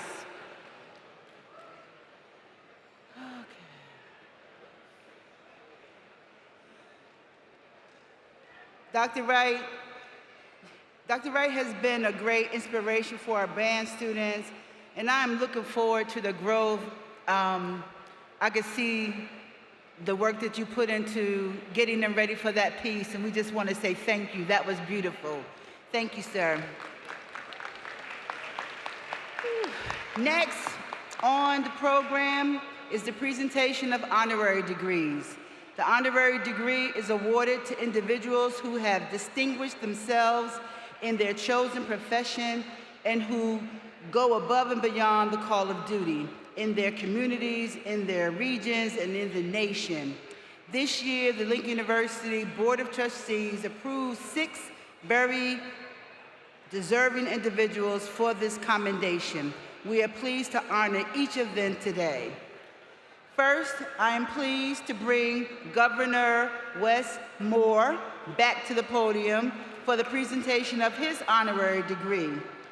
His citation will be read by Dr. Hawkins, professor in the Department of Political Science and director of the Center for the Study of Public History and the Underground Railroad. Would the two of you please?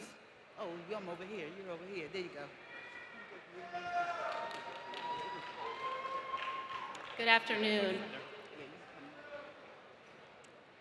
I also wanted to acknowledge that the governor's family, his wife and children, made it, and I know he was excited to have them here, so there are 2 stages left, so please give them applause.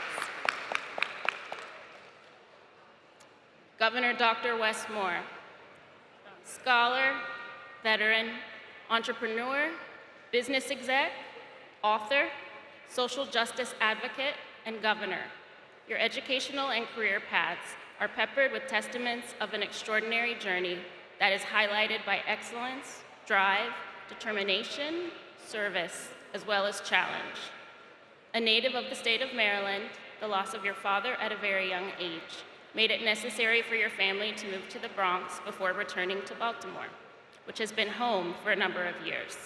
The path you subsequently carved out for yourself exhibited the strength and character that would lead to your rise as governor of the state of Maryland. Your academic journey, though not a straight path, included Valley Forge Military Academy and College, where you received an associate's degree and began your military career when you were commissioned as a 2nd lieutenant in the U.S. Army. Continuing your pursuit of a higher education, you went on to earn your bachelor's degree in international relations and economics from the prestigious Johns Hopkins University, where you established yourself in the history books as its first Black Rhodes Scholar. You went on to receive your master's in international relations from Wolfson College at Oxford, and I learned this morning that he has also completed all of the requirements for a Ph.D. Not abandoning your military roots, your deployment to Afghanistan as a captain with the 82nd Airborne Division brought your service in the military full circle. However, your service to the people of the United States had only just begun. Immediately upon returning home, you served as a White House Fellow. Your career has run the gauntlet from entrepreneur and business owner, where you focused on the needs of underserved college students, to CEO of a foundation that emphasized lifting families out of poverty, to author of 2 best-selling books, to serving as the 63rd governor of Maryland, as you heard earlier, the first African American to serve as governor in the state's history. I will belabor the point, a state below the Mason-Dixon line, and the 3rd African American elected governor in the history of the United States. Lincoln sits only 6 miles north of the Mason-Dixon line. We know that this was a stop on the Underground Railroad and that Lincoln was instrumental in midwifing people into freedom. And I think it's fair to say that as a child of Lincoln, we look forward to watching the governor's career flourish, and Lincoln played a small role in the midwifing of whatever is to come next. It's fair to say You're a leader for such a time as this, and we look forward to the future, whatever that is, fill in the blank, President, Supreme Court Justice, etc. Thank you.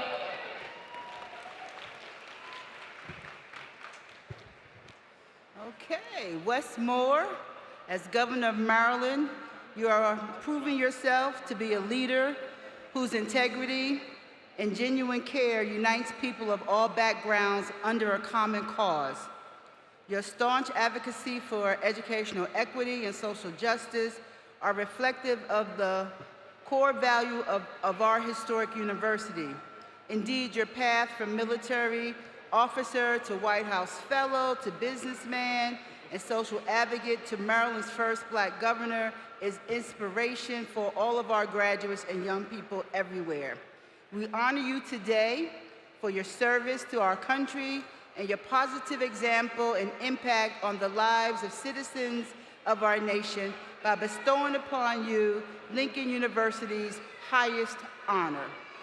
Now, by the authority vested in me by the Commonwealth of Pennsylvania and the Lincoln University Board of Trustees, I am honored to confer upon you the degree of Humane Letters, honoris causa, with all the rights and privileges pertaining thereto.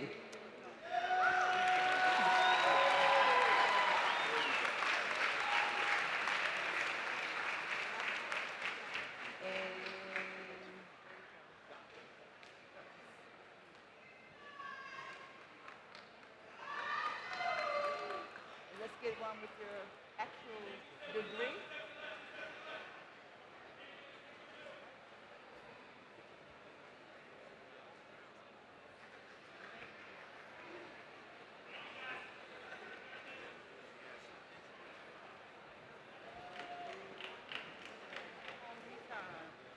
Congratulations again, Doctor.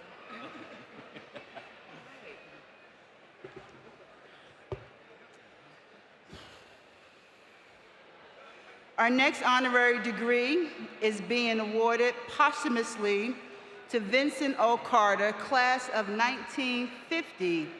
Dr. Marilyn Button, professor in the Department of Language and Literature, will read the citation. Mr.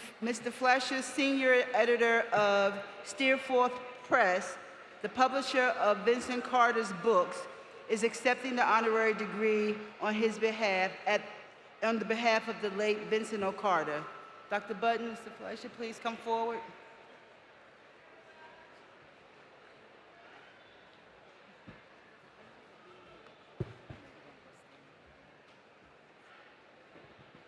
Thank you, Dr. Allen. It's my special privilege to read the citation for Vincent O. Carter. And in particular, I'd like to commend the Lincoln University students who this year read and studied his work and presented it at the International Symposium that we held here in February, the Vincent Carter Symposium. This is a citation. Vincent O. Carter's interest and talent in the arts began early in his lifetime. Therefore, his many achievements in the arts and literature came as no surprise to those who knew him. Born in Kansas City, his academic journey began at Lincoln High School in his hometown before embarking on the path to earn a higher education degree. This pursuit would be slightly deferred by a stint in the U.S. Army where he served in France. His college application of June 25, 1946, stated that his goal was to be, quote, a writer, novelist, poet, etc. His higher education included a year at Oxford University before applying to Lincoln University. Carter's participation at Lincoln University as editor of the Lincolnian, the student newspaper, the Glee Club, the Drama Club, and Philosophy Club helped to form the foundation on which he would build his professional life. A member of Lincoln University's class of 1950, Vincent O. Carter graduated with a degree in English. His peers described him in the yearbook as not of this world, ever in the world of becoming rather than in the world of being, reflecting his continuous pursuit of intellectual and personal growth. Unwilling to accept the constraints of racism that were evident in the United States at the time, Vincent Carter moved to Bern, Switzerland, seeking an environment more receptive to his creative work. In the US, his artistic talents were often dismissed, whereas in Switzerland, he found greater freedom to express himself. It was in Switzerland that he authored The Bern Book, A Voyage of the Mind, an autobiographical narrative about a Black foreigner living in Switzerland. The book was completed in 1957 and published in the US in 1973. His second book, Such Sweet Thunder, tells the story of a boy growing up in segregated Kansas City in the 1920s and 30s. Although completed in 1963, Such Sweet Thunder wasn't published until 2003.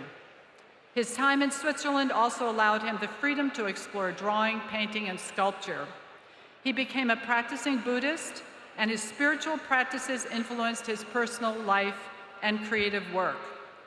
Vincent O. Carter's life was marked by the pursuit of authenticity and creative freedom.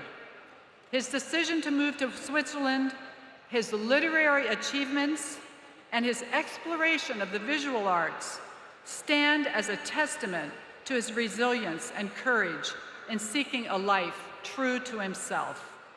President Allen, I present Chip Fleischer, who will accept the degree Doctor of Humane Letters, honoris causa, on behalf of Vincent O. Carter.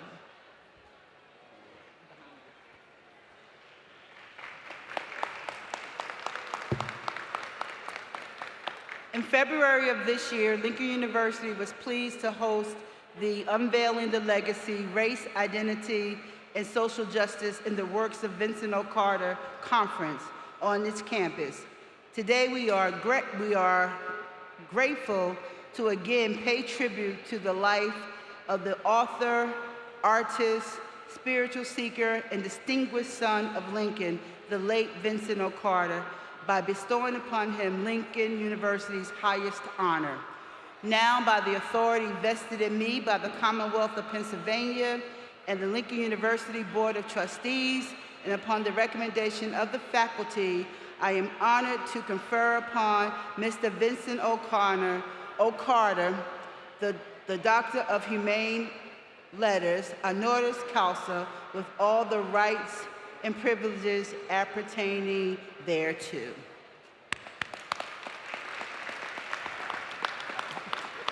Take a hand, and but we need you to take a picture for him.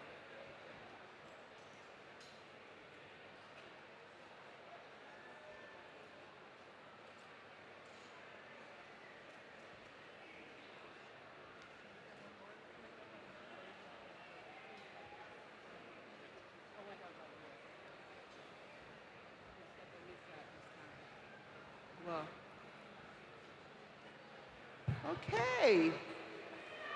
I am very pleased to have Dr. Donald Julian Reaves with us today to receive an honorary degree. Dr. Phillips, Assistant Professor in the Department of Business and Entrepreneurial Studies, will read the citation. Would the two of you please come forward? Good afternoon. It is clear that a career in higher education was not on your radar during your formative years. Indeed, while attending school in the segregated Cleveland public schools, you excelled as an athlete, but not so much as a student. After graduating from high school, you took a job as a truck driver and was satisfied with earning a good salary and having no aspirations for higher education. You embarked upon a blue-collar lifestyle. But all that changed when you met the lovely Miss Deborah Ross, who saw that you were meant to achieve more and contribute much to society. So at the age of 23, you embarked on an educational path that prepared you for a journey that would weave its way through both the public and higher education spheres. Enrolling at Cleveland State University while working full-time, you excelled and received your first college degree in 1976. By this time, you were excited about the opportunities that higher education would open for you, so you went on to earn a master's degree in 1978 and a Ph.D. in 1981 from Kent State University. Your career path proved to be a winding one that took you from serving as a full-time faculty member at Northeastern University in Boston to working as an adjunct for the next 9 years. A stint in the budget office of the Massachusetts Department of Public Welfare found you working on behalf of the less fortunate families and children of the state. Yet still, a career in academia was what you wanted, and you returned to higher education full-time, not as a faculty member, but as an administrator.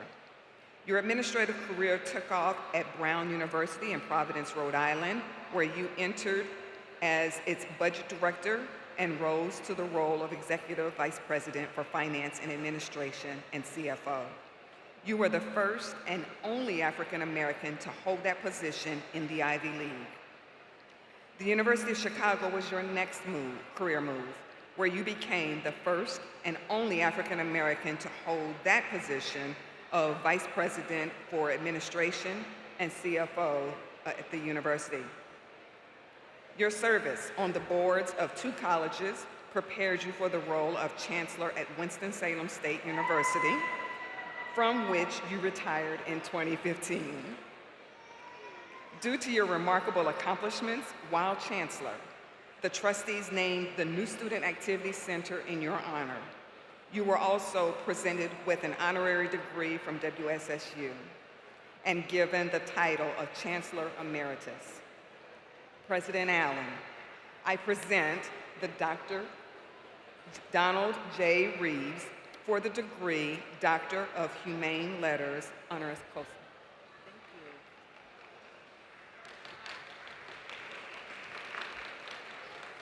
So I take a point of privilege. When I got homesick for the HBCU environment, Dr. Reaves took me in at Winston-Salem State as a provost and put me back on my journey back home. And so I am forever grateful for his mentorship, his trust in me as his provost, and his pouring in my development as an administrator. So I am pleased as punch to give me this degree today. Donald Julian Reaves, throughout the years, you also found time to serve as in various not-for-profit boards in the communities where you lived and worked. In 2024, the full story of your exceptional journey from truck driver to university chancellor was recorded for inclusion in the History Makers collection, which is housed in the Library of Congress. Today, we recognize your exemplary record in higher education administration by bestowing upon you Lincoln University's highest honor. Now, by the authority vested in me by the Commonwealth of Pennsylvania and the Lincoln University Board of Trustees, I am honored to confer upon you the Doctor of Humane Letters, honoris causa, with all the rights and privileges pertaining thereto. Congratulations. Thank you very much. Thank you. You want to go over?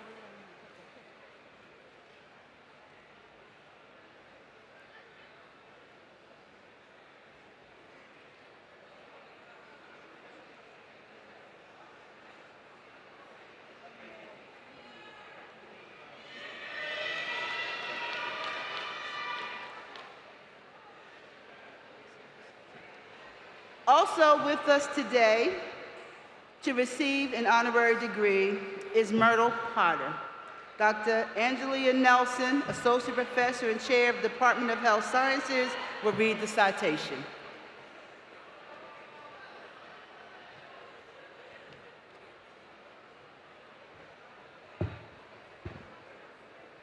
Good afternoon. Thank you, Dr. Allen.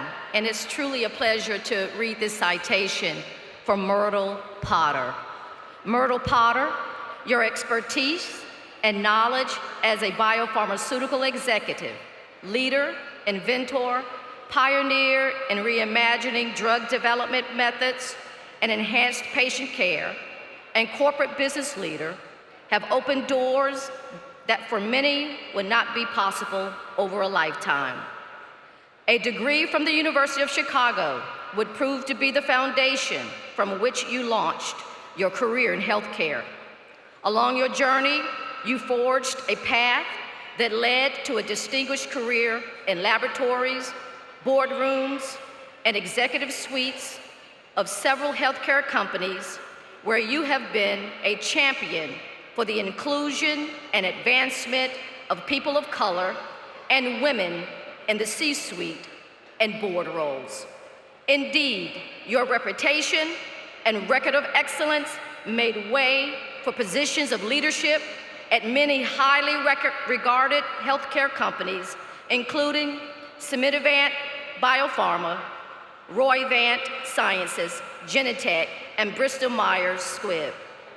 A trailblazer in your field, you have played major roles in launching 7 breakthrough medicines, including Avastin and Xolair, and led the commercialization of multi-billion-dollar drugs at Bristol Myers Squibb.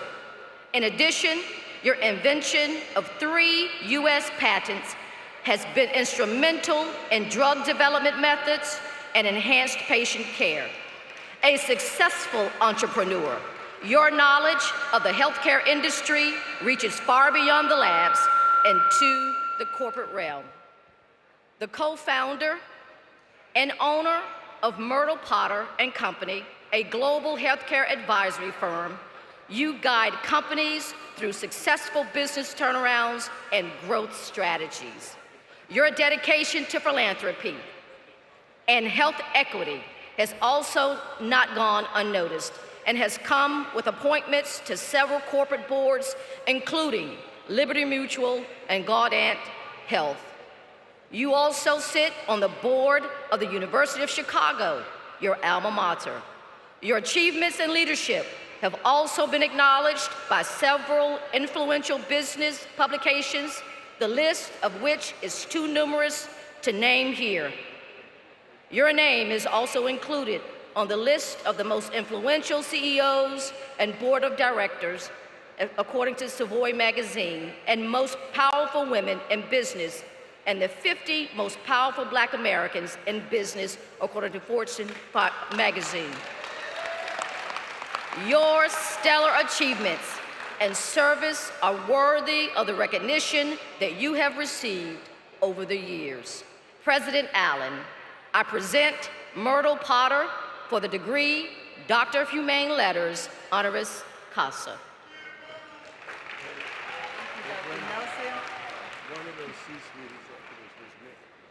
Okay, one of those. All right, we learned that one of those C-suite executives that Dr. Soon Potter put through was our own trustee, Gerald Bruce. And so, thank you. You have your legacy right here on the stage. Myrtle Potter, we pay tribute to you today as an exemplary leader, entrepreneur, inventor, champion for healthcare and pharmaceutical advancement, and a positive representative of women of color. Your role in addressing the issues is indeed worthy of the honor we bestow upon you today. It now gives me great pleasure to bestow upon you Lincoln University's highest honor. Now, by the authority vested in me by the Commonwealth of Pennsylvania and the Lincoln University Board of Trustees, and upon the recommendation of the faculty, I am honored to confer upon you the Doctor of Humane Letters, honoris causa, with all the rights and privileges appertaining thereto. Congratulations.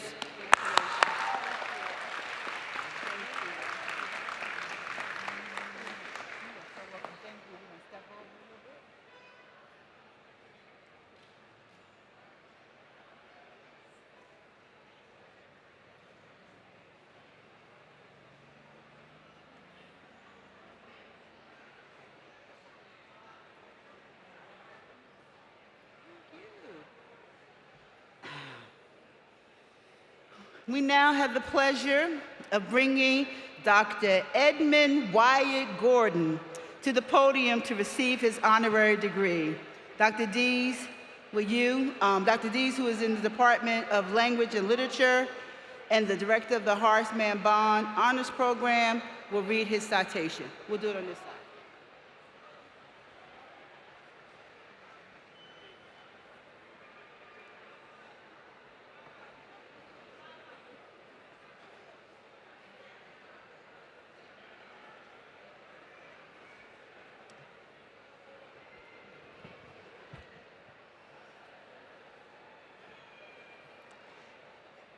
Edmund W. Gordon is the John M. Musser Professor of Psychology Emeritus at Yale University, the Richard March Ho Professor Emeritus of Psychology and Education at Teachers College, Columbia University, and Director Emeritus of the Institute for Advanced Study, former Institute Urban and Minority Education, IUME at Teachers College, Columbia University. Professor Gordon's distinguished career spans professional practice, scholarly life as a minister, clinical and counseling psychologist, research scientist, author, editor, and professor. He has held appointments at several of the nation's leading universities, including Howard, Yeshiva, Columbia, City University of New York, and Yale. Additionally, Gordon has served as a visiting professor at City College of New York and Harvard University. From July 2000 until August 2001, he was Vice President of Academic Affairs and Interim Dean of Faculty at Teachers College, Columbia University. Gordon has been recognized as a preeminent member of his discipline. He is an elected fellow of various prestigious associations, including the American Psychological Association, American Society of Psychological Science, the American Association for Orthopsychiatry, and fellow and life member of the American Association for the Advancement of Science. In 1979, he was elected member of the National Academy of Education, and in 2017, he was elected as a fellow of the American Academy of Arts and Sciences.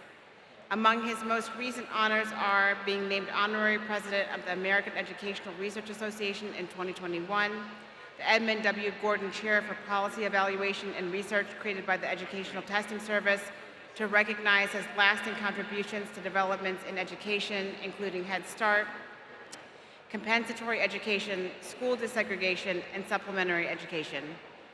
In 2005, Columbia University named its campus in Harlem, New York, the Edmund W. Gordon Campus of Teachers College, Columbia University.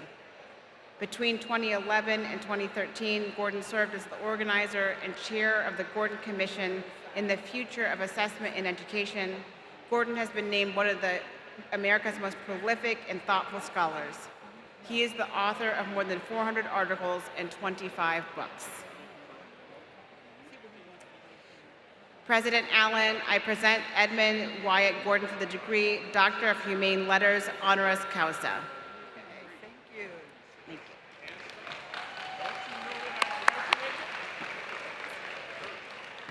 I have to take another point of privilege here.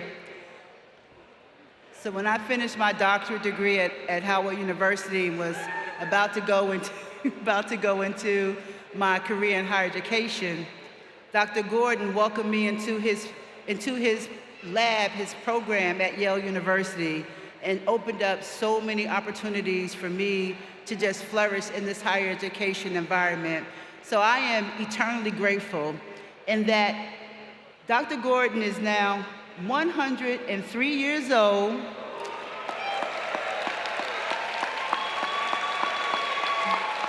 Yes. But when I called to say I wanted to honor him here at Lincoln University, he said, I'll be there. And so I am so grateful that you are here with us today. You don't know, again, what it does for me to be able to do this small thing for you, given all that you've done for me in my career. Love you much. Edmund Wyatt Gordon, you have received many awards, including the American Educational Research Association's Relating Research to Practice Award, the John Hope Franklin Award for Diverse Issues in Higher Education magazine, and in 2017, you were selected as a Fellow of the American Academy of Arts and Sciences. In 2005, Columbia University named its campus in Harlem, New York, the Edmund W. Gordon Campus of Teachers College, Columbia University. Today, we recognize the exemplary record of your immense impact on higher education, as well as your undeniable commitment to community by bestowing upon you Lincoln University's highest honor. Now, by the authority vested in me by the Commonwealth of Pennsylvania and the Lincoln University Board of Trustees, I am honored to confer upon you the Doctor of Humane Letters, honoris causa, with all the rights and privileges pertaining thereto. Congratulations.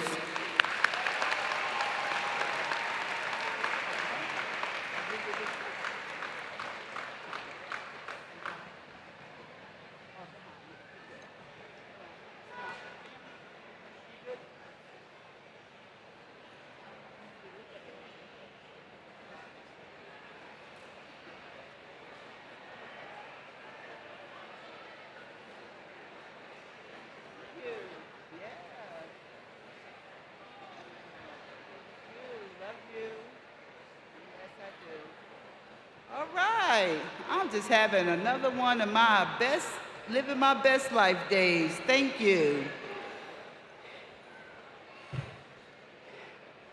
With Reverend Dr. Evelyn Taylor and Dr. Codina, Assistant Professor in the Department of History, Religion, and Philosophy, please join me at the podium.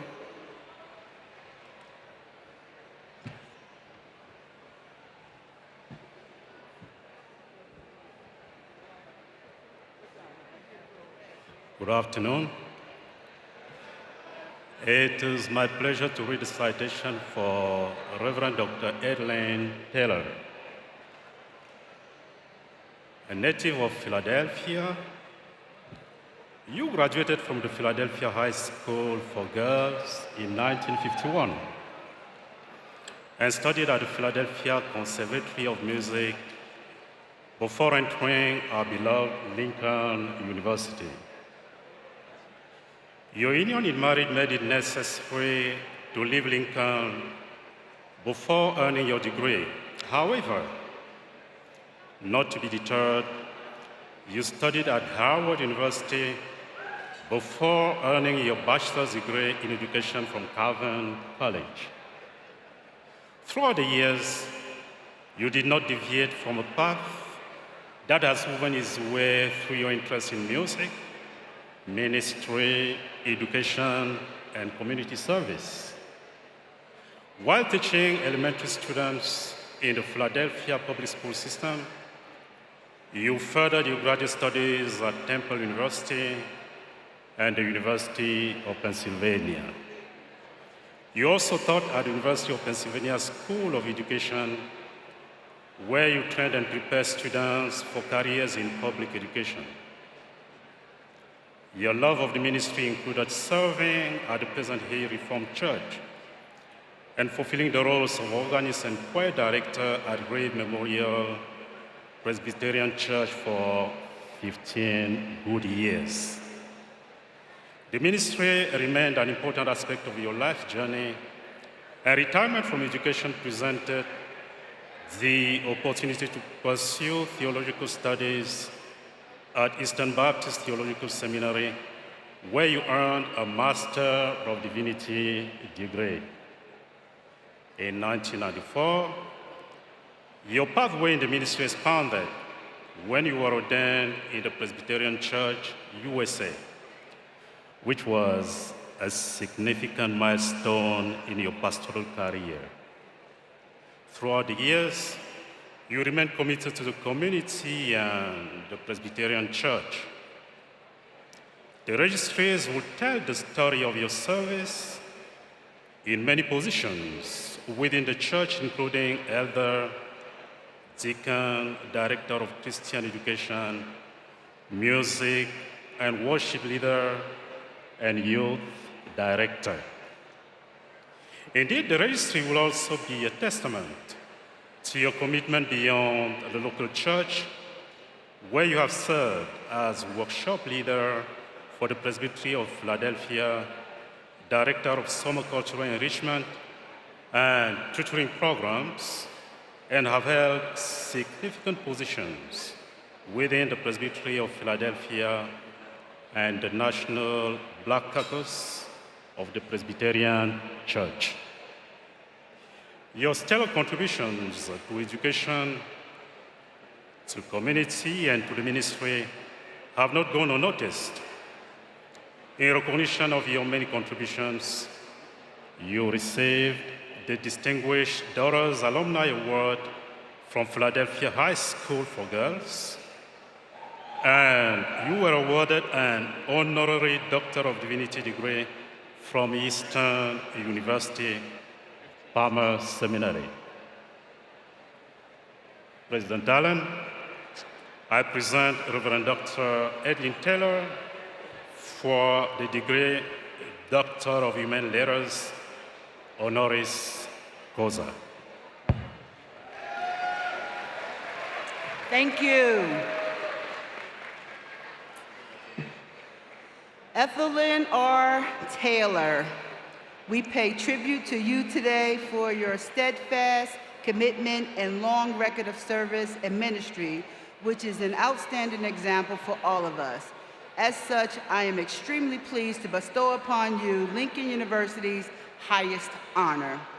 Now, by the authority vested in me by the Commonwealth of Pennsylvania and the Lincoln University Board of Trustees, and upon the recommendation of the faculty, I am honored to confer upon you the Doctor of Humane Letters, honoris causa, with all the rights and privileges appertaining thereto. Congratulations.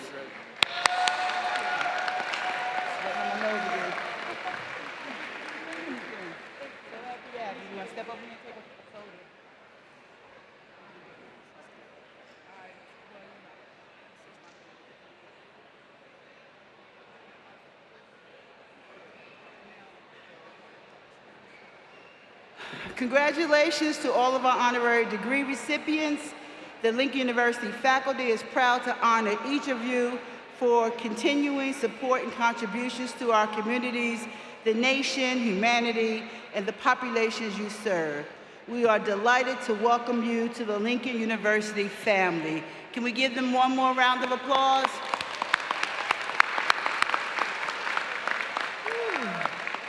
Ladies and gentlemen, we are now ready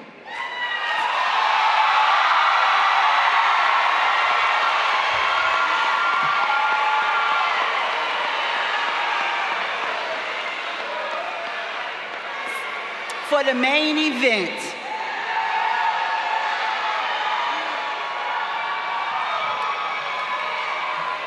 We have the pleasure of introducing and conferring degrees upon the class of 2025.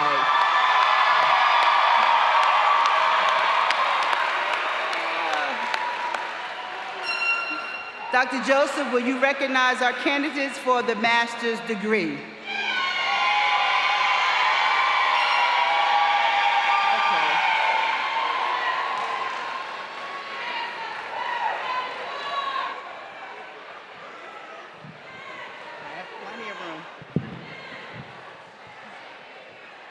Madam President, may I present the candidates for the following degrees: Master of Business and Entrepreneurial Studies. Please stand. Master of Education and the Master of Human Services. Madam President, these candidates have been certified by the faculty as having completed all requirements for the master's degree in their chosen field and are recommended for admittance with specification according to the degree in which they are qualified. Upon the recommendation.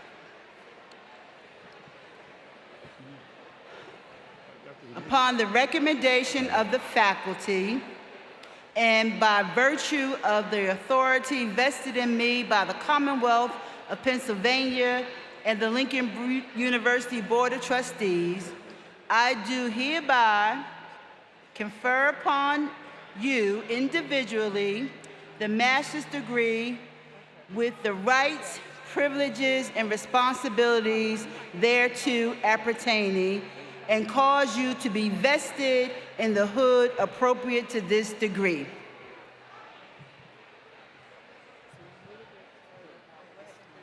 Okay, now we will start calling the names. Oh. Yeah. President Allen, the master's degree of the class of 2025 are ready to receive their diplomas. Master's degree, please advance to the stage.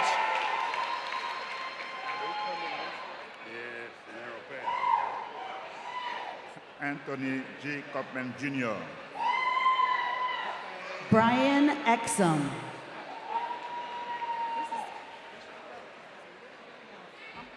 Danae Holbrook.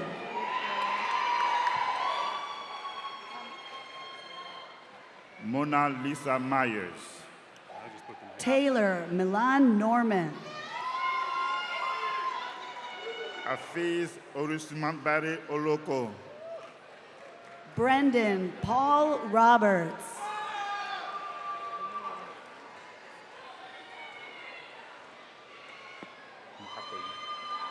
Adriana Michelle Smith. Marcus is still the second.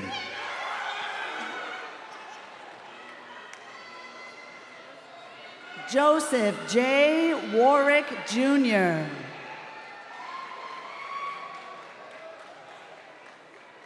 Luther K. Woods.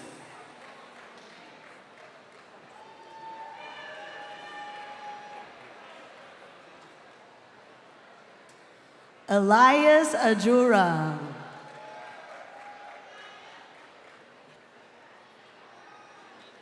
Kendall Christina Freeman. Tanika Charmaine McGinnis Jackson.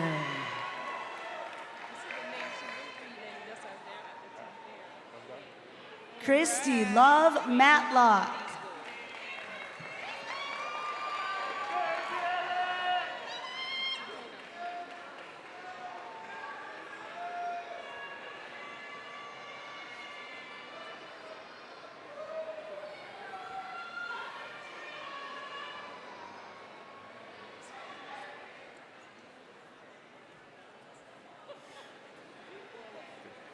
Edwin Roberto Santana Sr.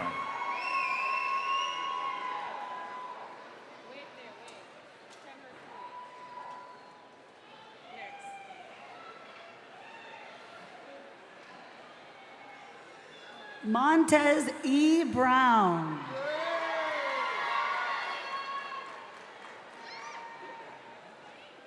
Rachel Victoria Tharp.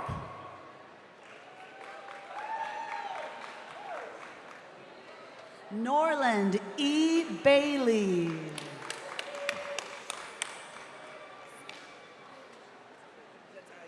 Yeah, I know that. Siani Natalia Biden.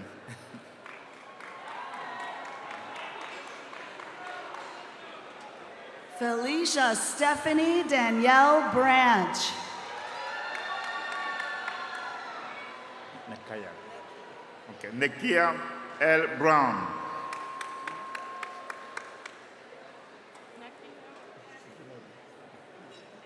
Quadrice M. Glass.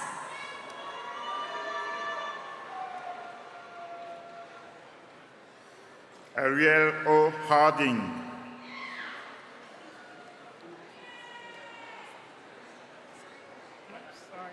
Sierra T. Hussey.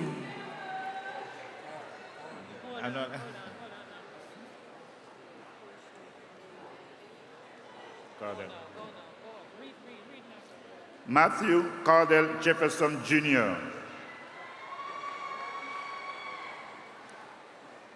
Portia A. Lake.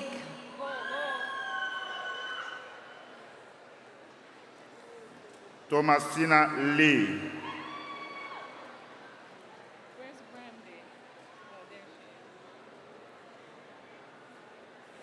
Sojourner Truth Parks.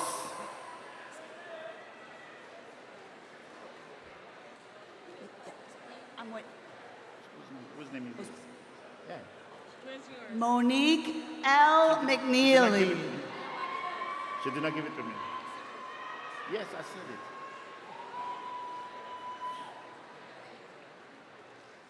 Jabari Waters. Okay, thank you. Moses Varney Toba. Brittany N. Wilson Penny. Karen L. Warren. Erica Alexandria Brown.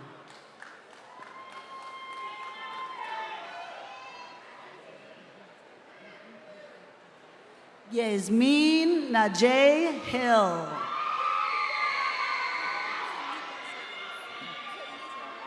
Okay. Tenika Hines.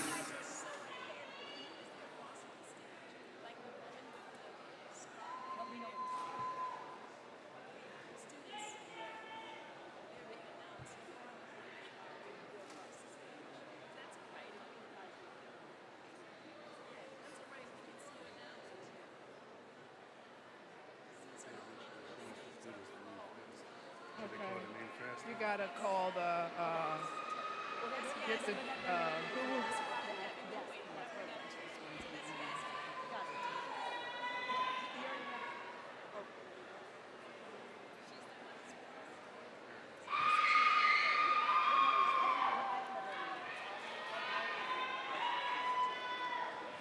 Satira Kane Holiday.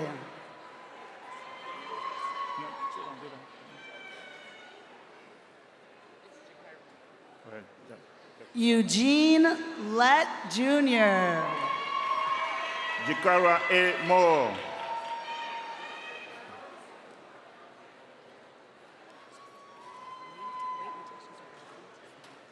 Kalima Ruby Skeef. No problem. Take a second.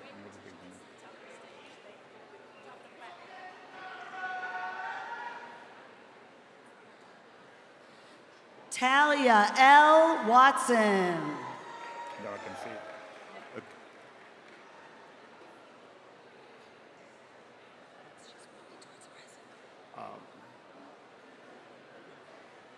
Tiffany Joyce Williams.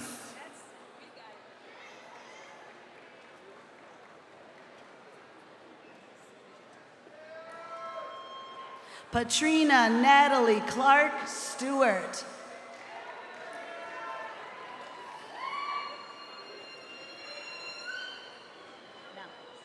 Nisa Jabbar Bey.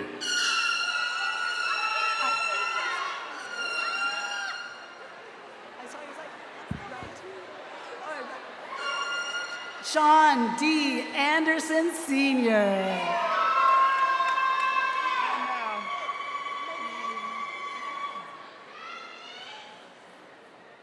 Naya Monet Bell.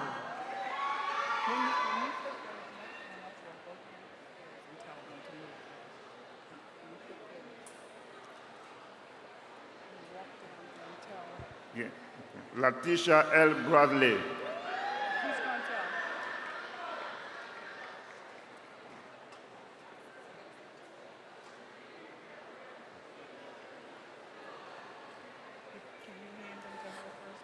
Lanier Chantal Lewis.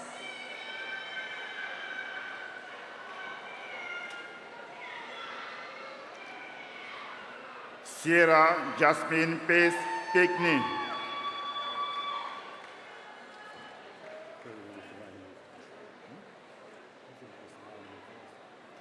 Aziz R. Nelson.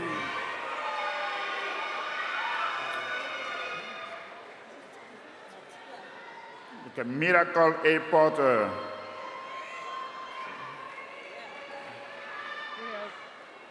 Jason Tadlock.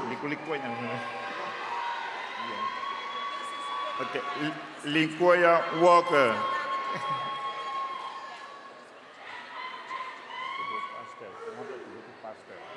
honor to go to first. Jason Uroya, China.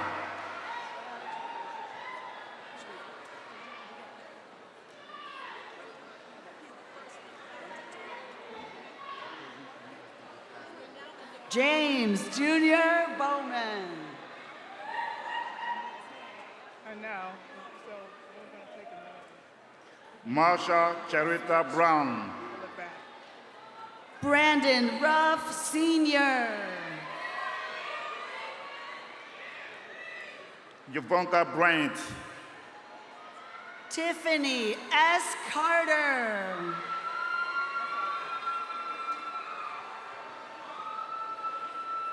Mark Anthony Crowder. Regina Diane Eskridge.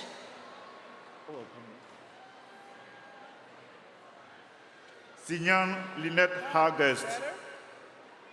Alicia Ayana Miller. Dan Tanisha Izom. Nyasia L. Gardner.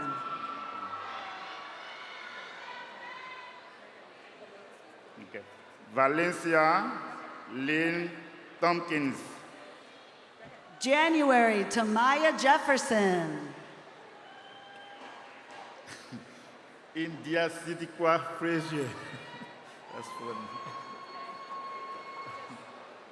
So that when you call their names, if they can see them, you're coming up the stairs, you're not 5 people down here. Yeah, okay, that's yeah. what we need.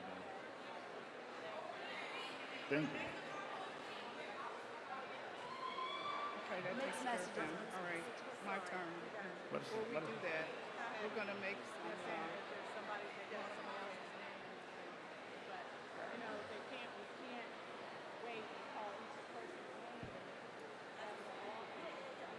My turn.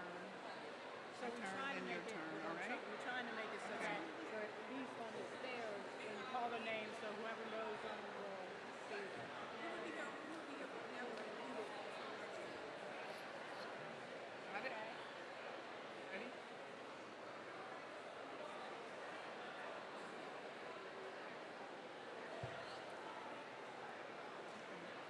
It's me next. My turn. Okay. The graduates can be seated. Let's give them all a hand.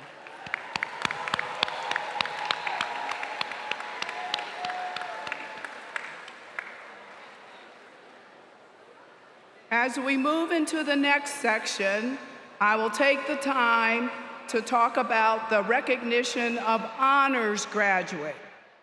I'm pleased to present honors graduates for the class of 2025. Undergraduates listed in the program under Latin honors have earned 60 or more credits at Lincoln University and have a cumulative GPA ranging from a 3.4 to a 4.0. For the summa cum laude, I'd first ask the salutatorian to stand. Samuel Oseni.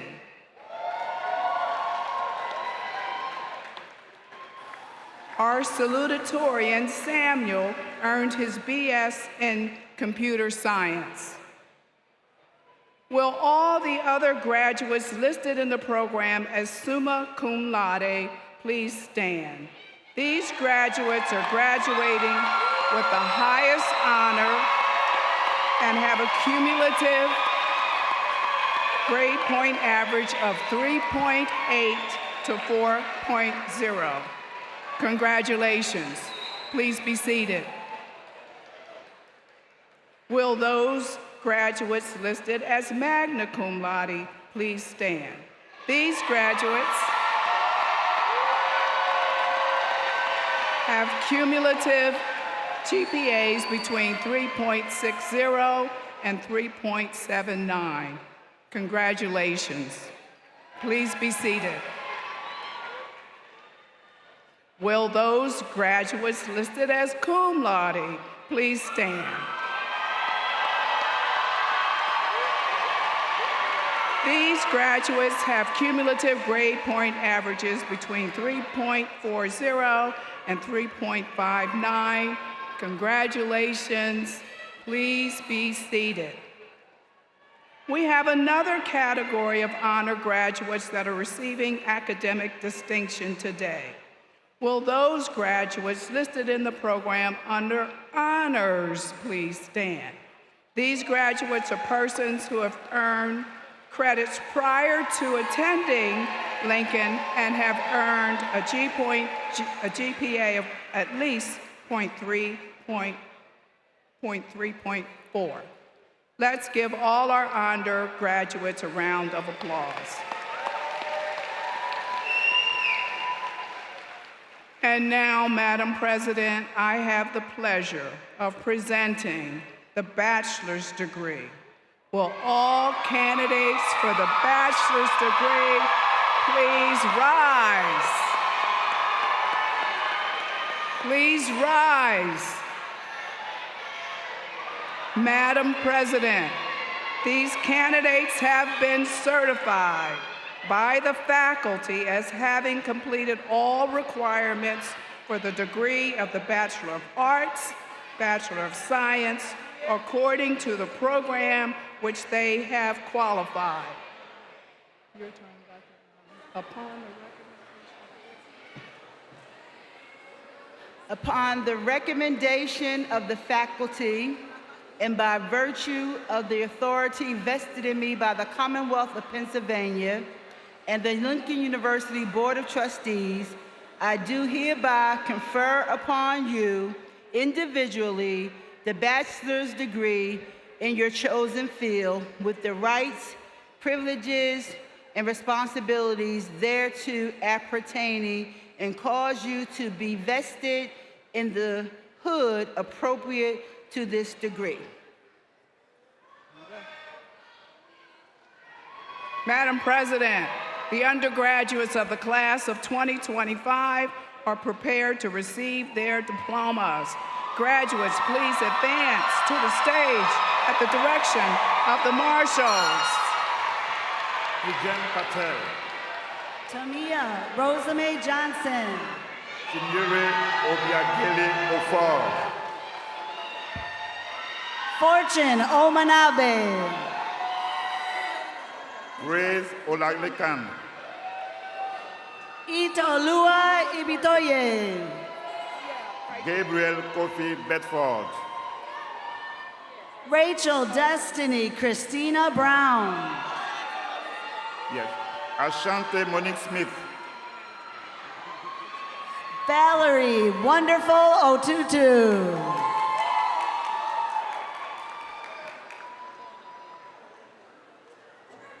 Joanne Shimenelam Ojoku.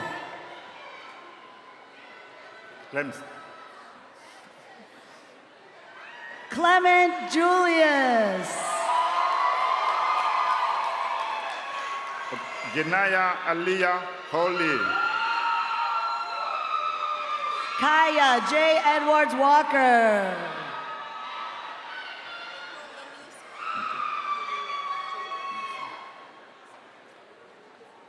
April Lanice Brown. Jada Denise Lumpkin. Natrona Nancy Burrows. Haley Jordan Loper.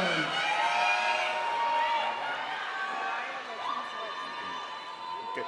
Mariah Latrice Webster. Mason A. Burton. Jada N. Green. Layla Janae Johnson. Okay. Kaya M. Benjamin. Atasia Nevaeh Little. Monet Zanaya Lomax. Jayana Unique Francis China. Kalia J. Green. Okay. Hashan M. Carey Jr.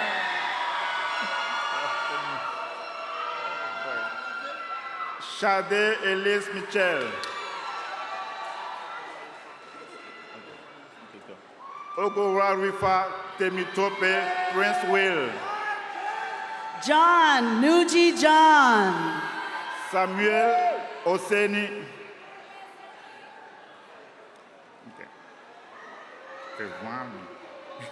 Ferramin Adepojo. Katia Ayala Morales. Kanea E. Warren. Kate S. Liskey. Shinmere Nima E. Jerika.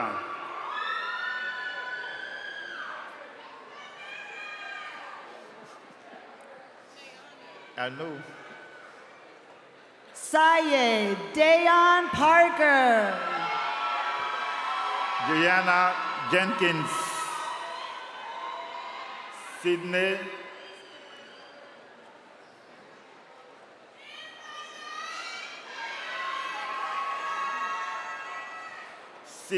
Emmanuel Brooks.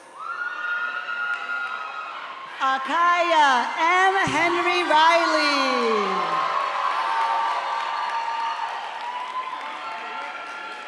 Melanie Anaya Simmons. Amelia Jasmine Crawford. Evelyn Angelica Rodriguez.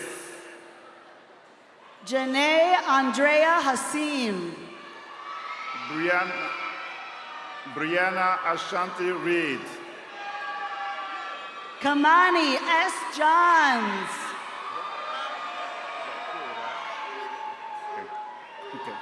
Gray Manick Wise.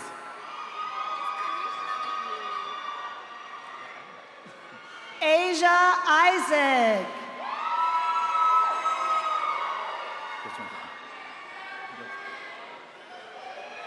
Kenisha L. Bowden. Alea Davis. Ethan Elijah Garita. DeWarren Assad Watkins Jr. Oluwa Pelumi Michael Adekunle. Grace Ann Jean-Baptiste. Tyreek A. Grant.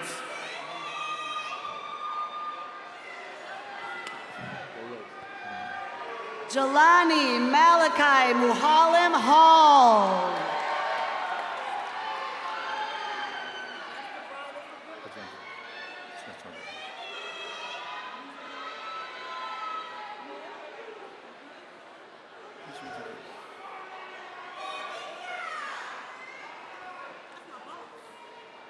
Vivica L. Mitchell.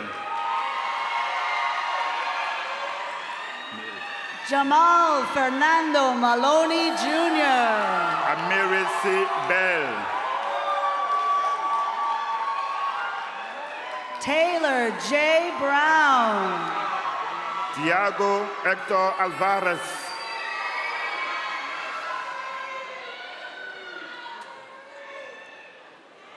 Brianna Lilani McKenzie.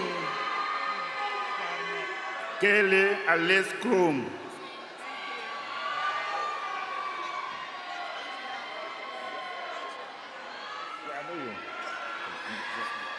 Osardaman Itoa Ibatalige. Okay. Asia Nile Bonds. Sanaya Murray. Kevin Madison Jones. Erlen Monet Richardson. Melissa Marina Herbert. Jada Marie Truss. Amari Lynette Armstrong. Mackenzie Kali Hanks. Marshall Robertson.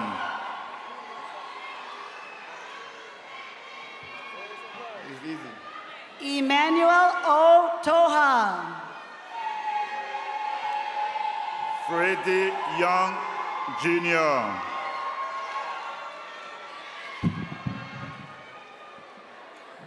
Janai A. Coates. Miguel Antonio Agramonte III.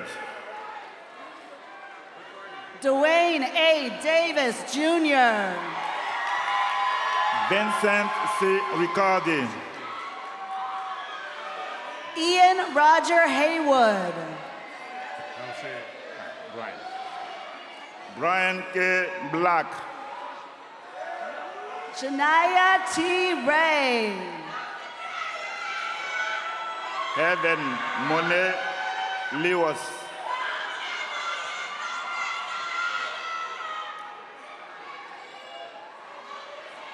Courtney J. Obasi.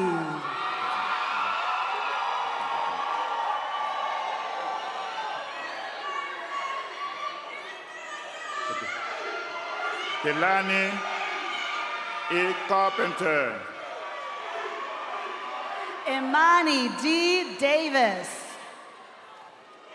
Howard Alvin Bonner.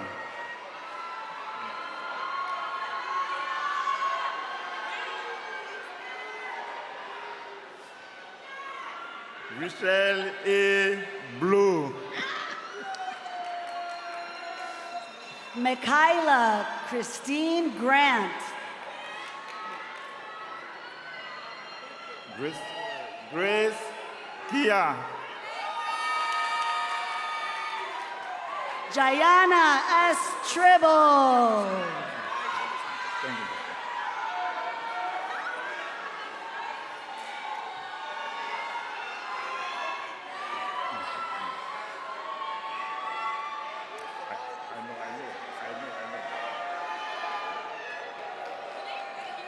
Zakaya Jamison. Anaya Lene Shanks. Imani D. Muhammad.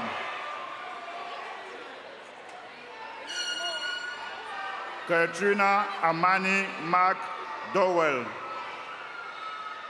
Rihanna Zaina Toon. Asia Jenny Tillman. Davan Noel Lilly.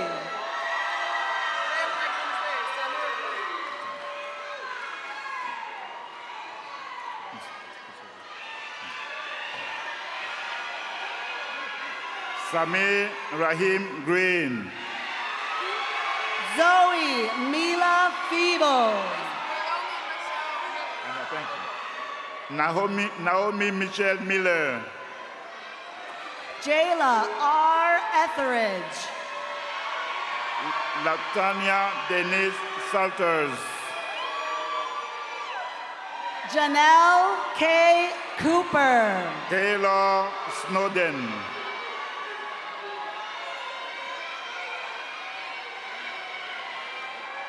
Maya A. Pollard. Xavier Terre Poe.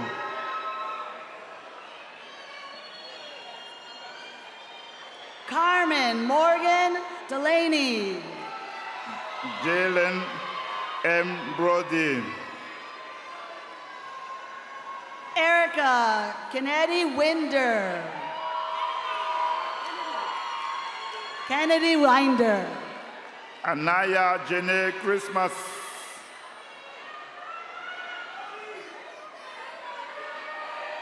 Anaya Adriana Rain Capers.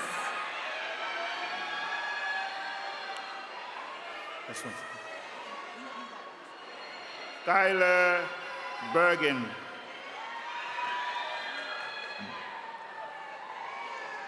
Ramata Diallo.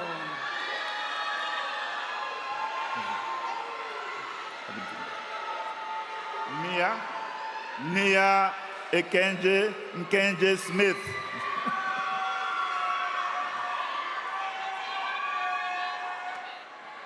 Kyrie L. Page. Victoria Brown.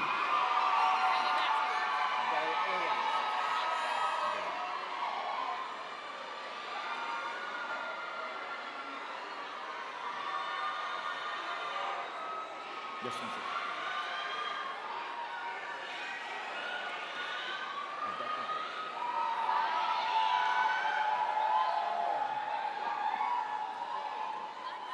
Yes, one second.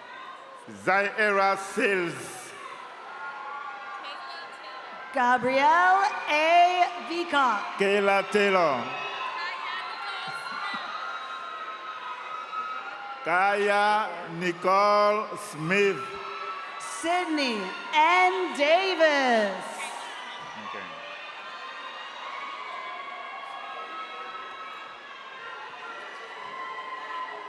Kayla Smith. Jordan Mackay Jones Branham.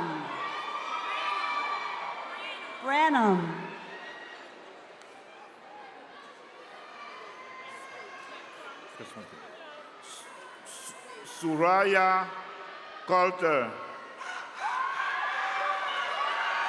Ariane Spade Works.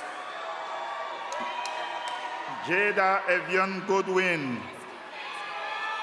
Rowan Aria Zellers.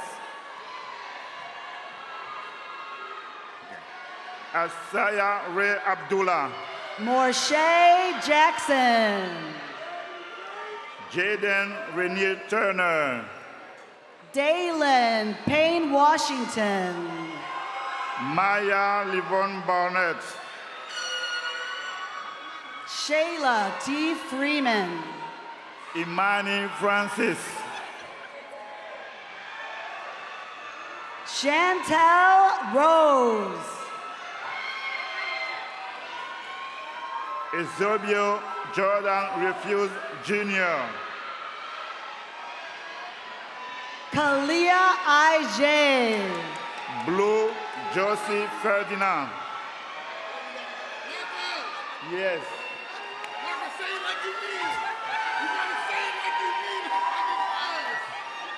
Carmen L. Harrell. Drake.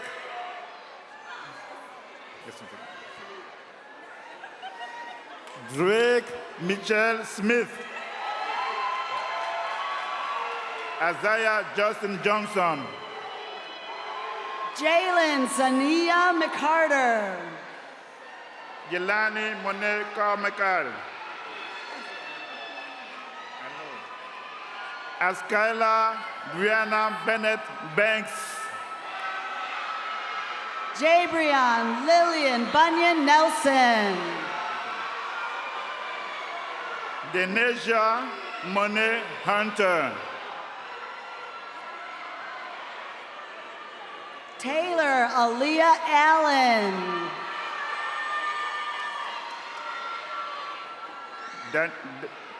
Daniel Lynn Vignovich. Avery Nichelle Young. Kanaya Goodman. Aida. Asia Ashley Ann Carrington. Ida Rose Korotu Moore. Talia J.A. Simpson. Jason Christopher Davis. Michaela Arminda Clements. Isaiah Cannon Greenwich.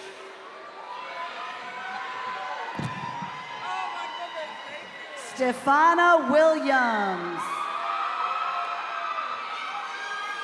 Jaslyn Church. Aaliyah L. Langley.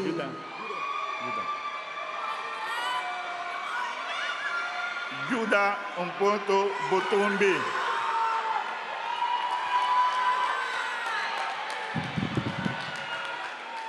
Kari Black. Brandon Christopher Ferson.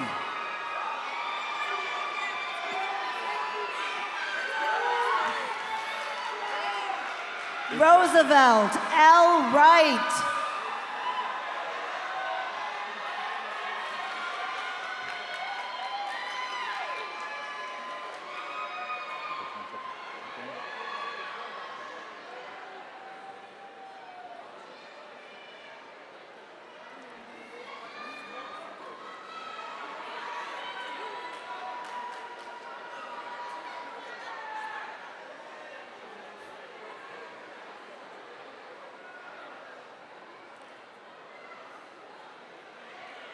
Asia Z.B.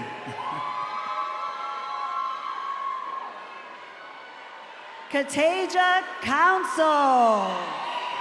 Alexis Robinson.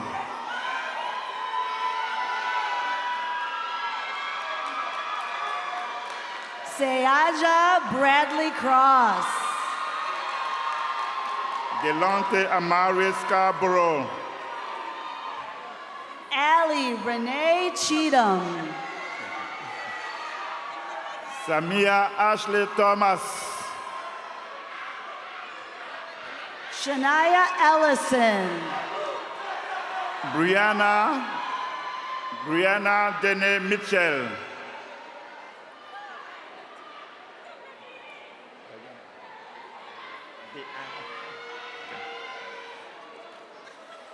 Kayla Mackenzie Young.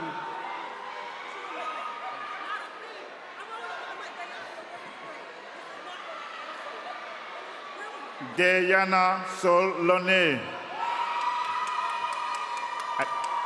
I can. Kyla Jade Smith.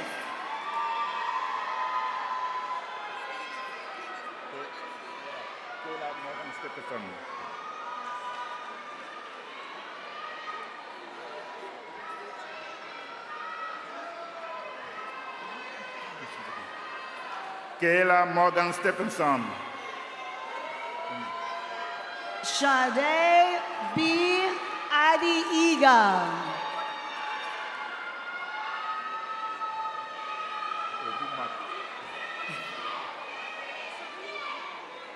Toby Q. Mark.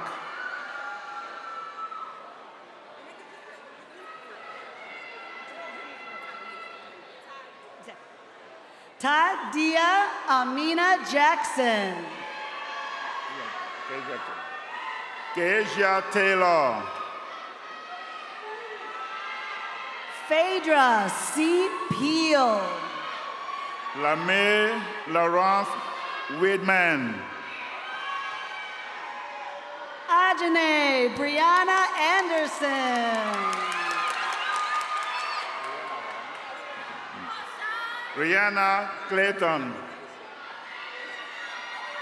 Layla Nicole Snyder. Diane Simone Townsley. Miss Jajuan N. Blackwell. Jada A. James.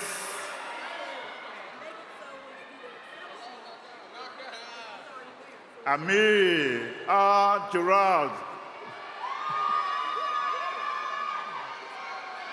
Samantha. Samaj Amira Walker.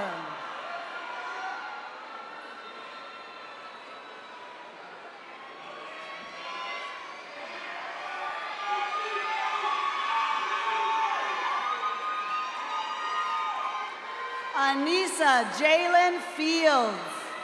Okay. Samantha Mary Cockrell.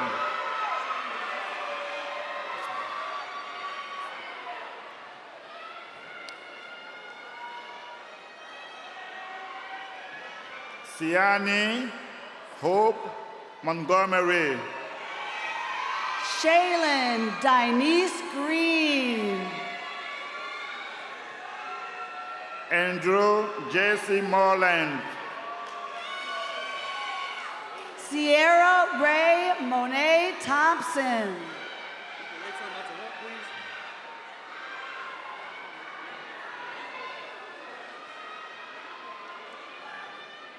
The second one. Yes. Kenneth Latimore Jr. Caesar A. Roscoe.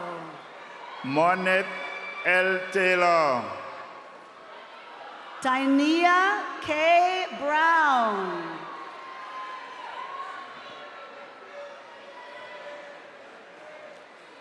Astari Michelle Broadway Springate. Abigail Star Momo. Angel M. Hunter. Kaya Nicole Punter. Anaya. Okay. Anaya Shade Green. Malik M. Malloy. Ricky Taylor Perez.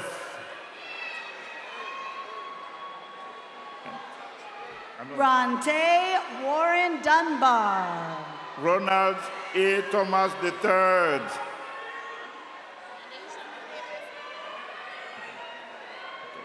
Damir Lamar Triplet. Aneja Monet Baskerville.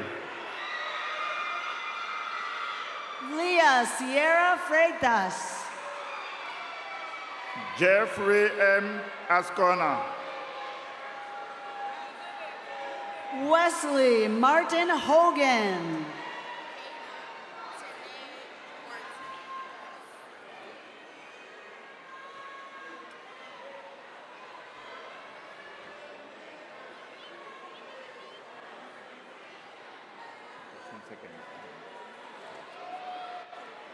When she can say.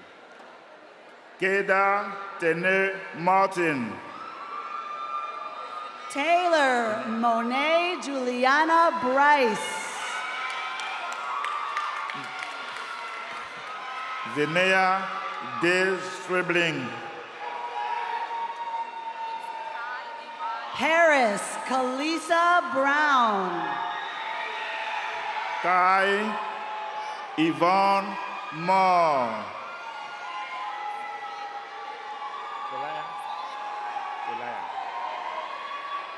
Ebony I. Edwards. Celaya Hole.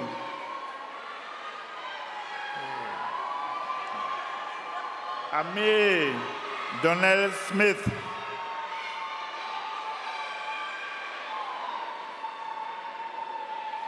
T.A. Hyacinth Brown. Caleb Coles. Dante K. England. Imani Alia Carter. Marvin Samuel La Tortue. Ayana N. Mitchell. Jordan Istafa Marshall. Mackay Kevin McClam. Kenneth Watson.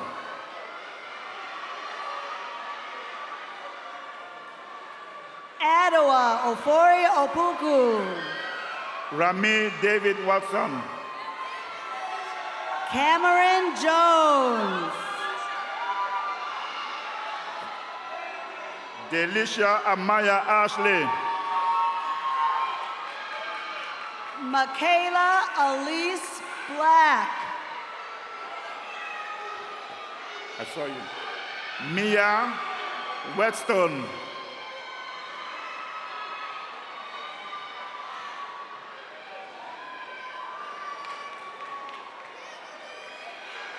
Kwamir D.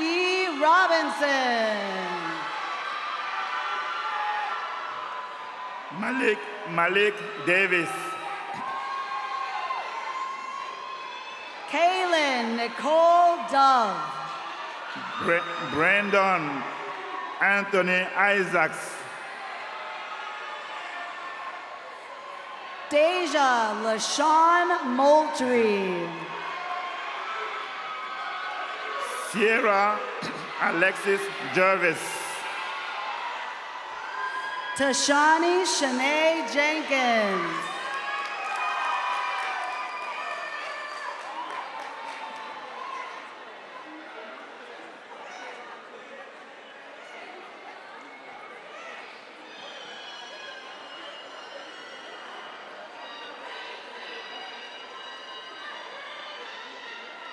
Damon Turnip Seed. Kayla N. Walton. Denali M. Bryant. Tia T. Brown.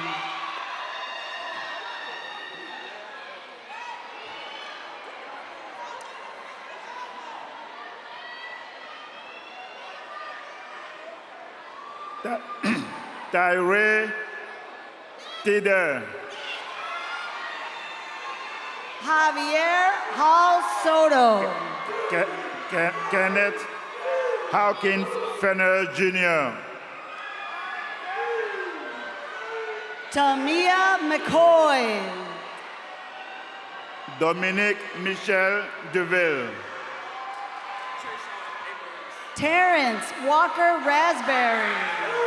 Tristan A. Morris.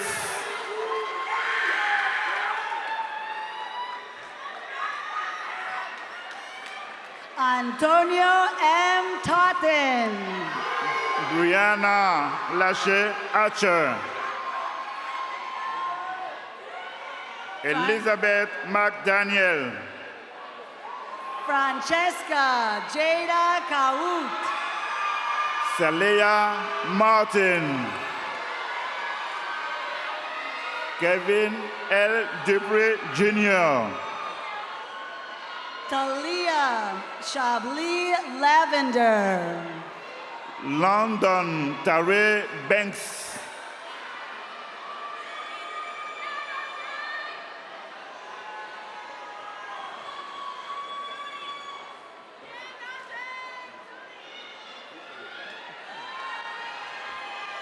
Cantrell Williams. Tanisha Mary Fimelos Hippolyte.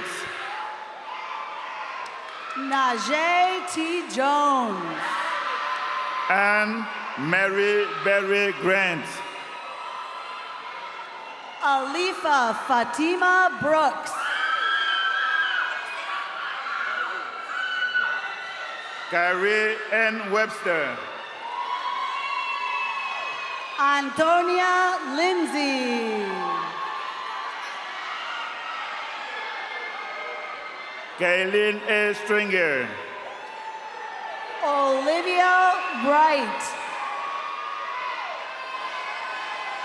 Nasaya Monet Robinson. Angeline Emily Karichan. Neftali Charles.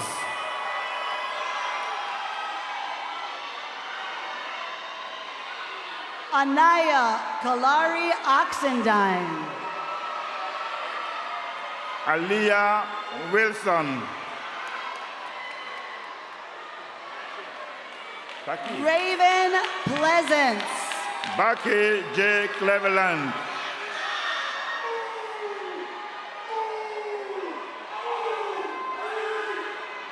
Reginald Hudson.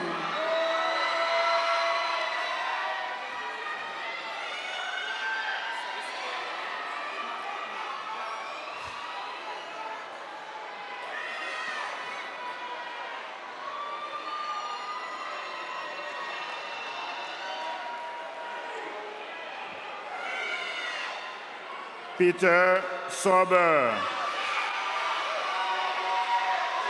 Samaj Mills.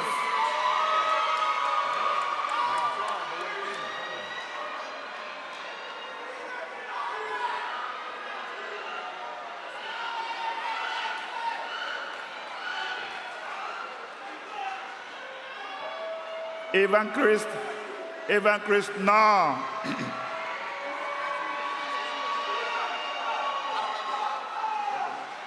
Jeremiah Fofi. Azim Kimo. Aiden C. Bailey. Kevin Carter Jr. Raquelme Harper. Nasir J. Falk. Mackay Samaj Williams. Rajay Wakil Rothwell.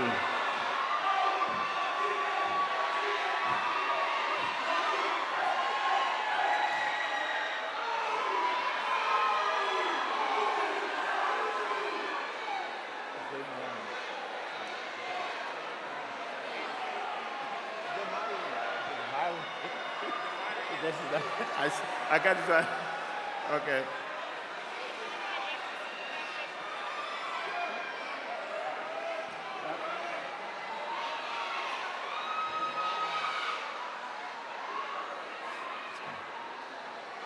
Christian James Alexander Hill. Angelo G. Green Jr. Demaron Anthony Harvey.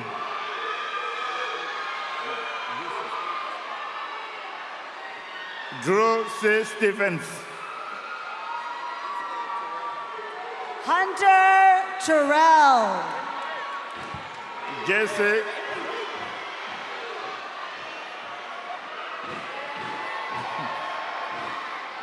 Jesse Kimari Jackson. Jaleel Bacco. Maki Davis. Niall Clifford.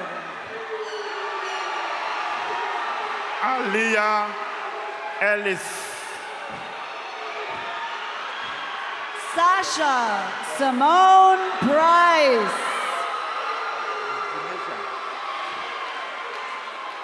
Dinesha Nicole Townsend.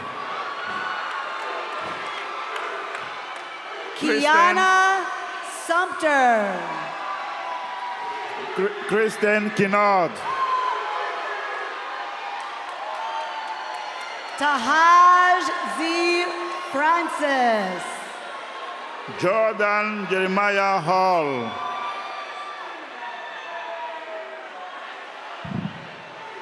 Marquise E. Jemmett.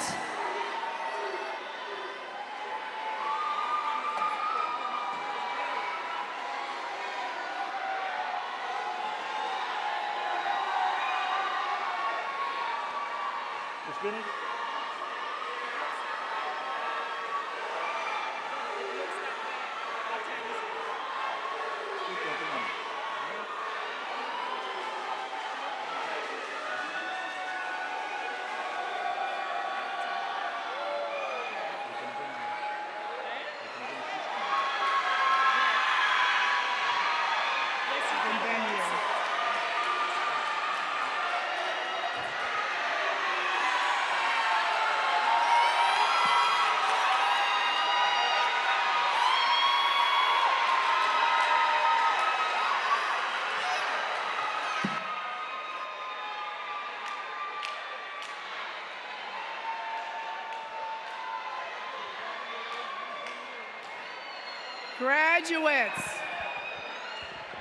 Graduates, now that it is official,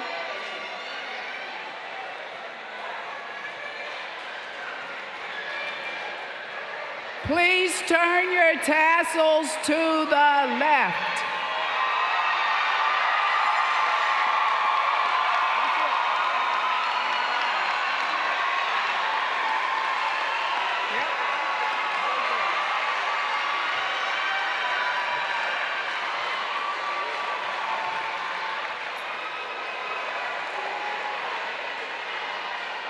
Please join me in congratulating the class of 2025 graduates.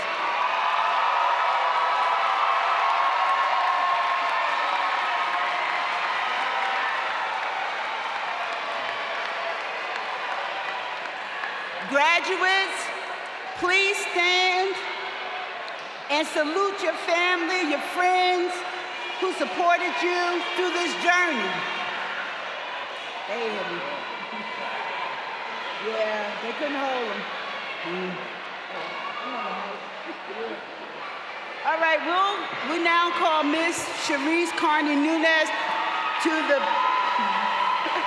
to the podium, President of the National Alumni Association and member of the class of 1988, who now inducts the class of 2025 into the Alumni Association.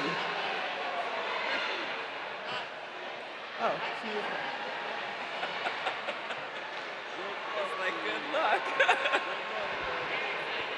Congratulations to the class of 2025.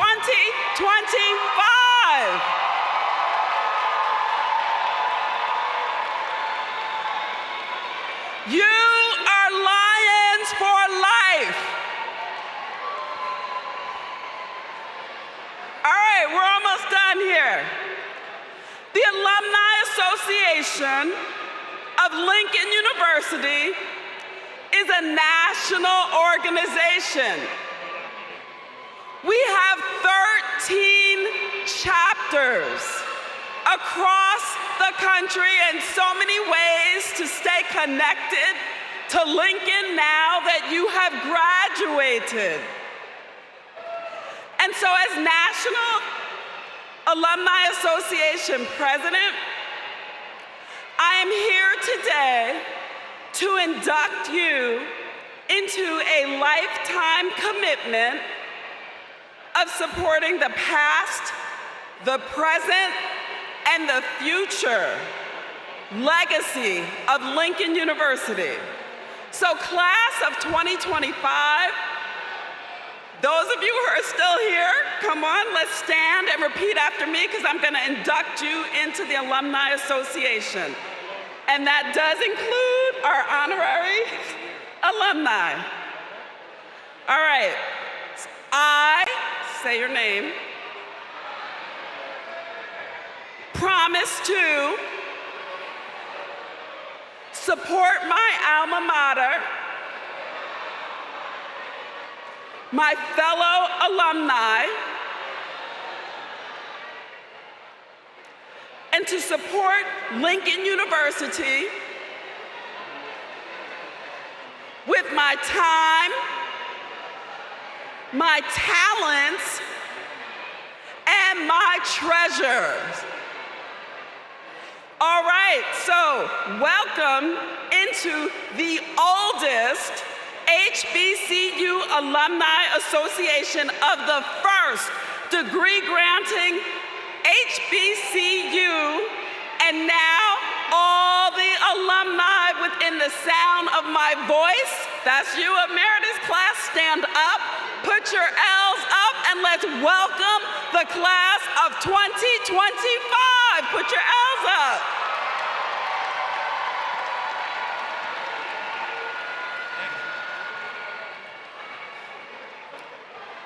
All right, just bear with me for just 5 more minutes. Before we close, I want to thank all of you for your presence today. To the parents, the grandparents, aunts, uncles, guardians, neighbors, church members of our graduates, thank you again for supporting your sons, daughters, granddaughters, godsons, goddaughters, nieces, nephews, and mentees as they successfully navigated the ever-changing events of the past few years to complete the goal of advancing a higher education degree. To our graduates, we hope that you will keep Lincoln near to you. We look forward to your return to campus over the years and to hearing many good things from you in the future. Congratulations again. Would everyone please stand and join me in singing the Alma Mater, followed by the benediction and the academic recessional. We ask that you please remain in your seats. A little late for that.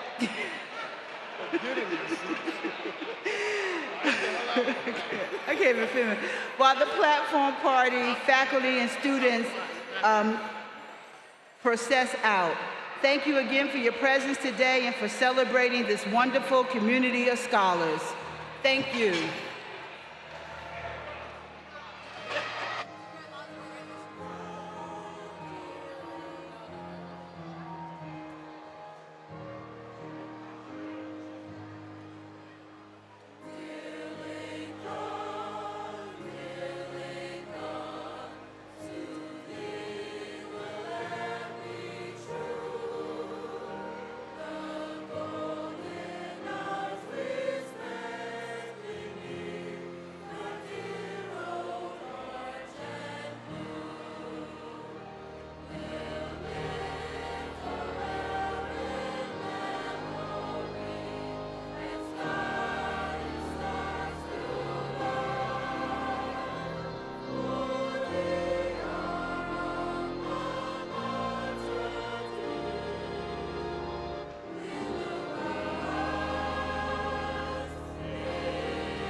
we receive our benediction.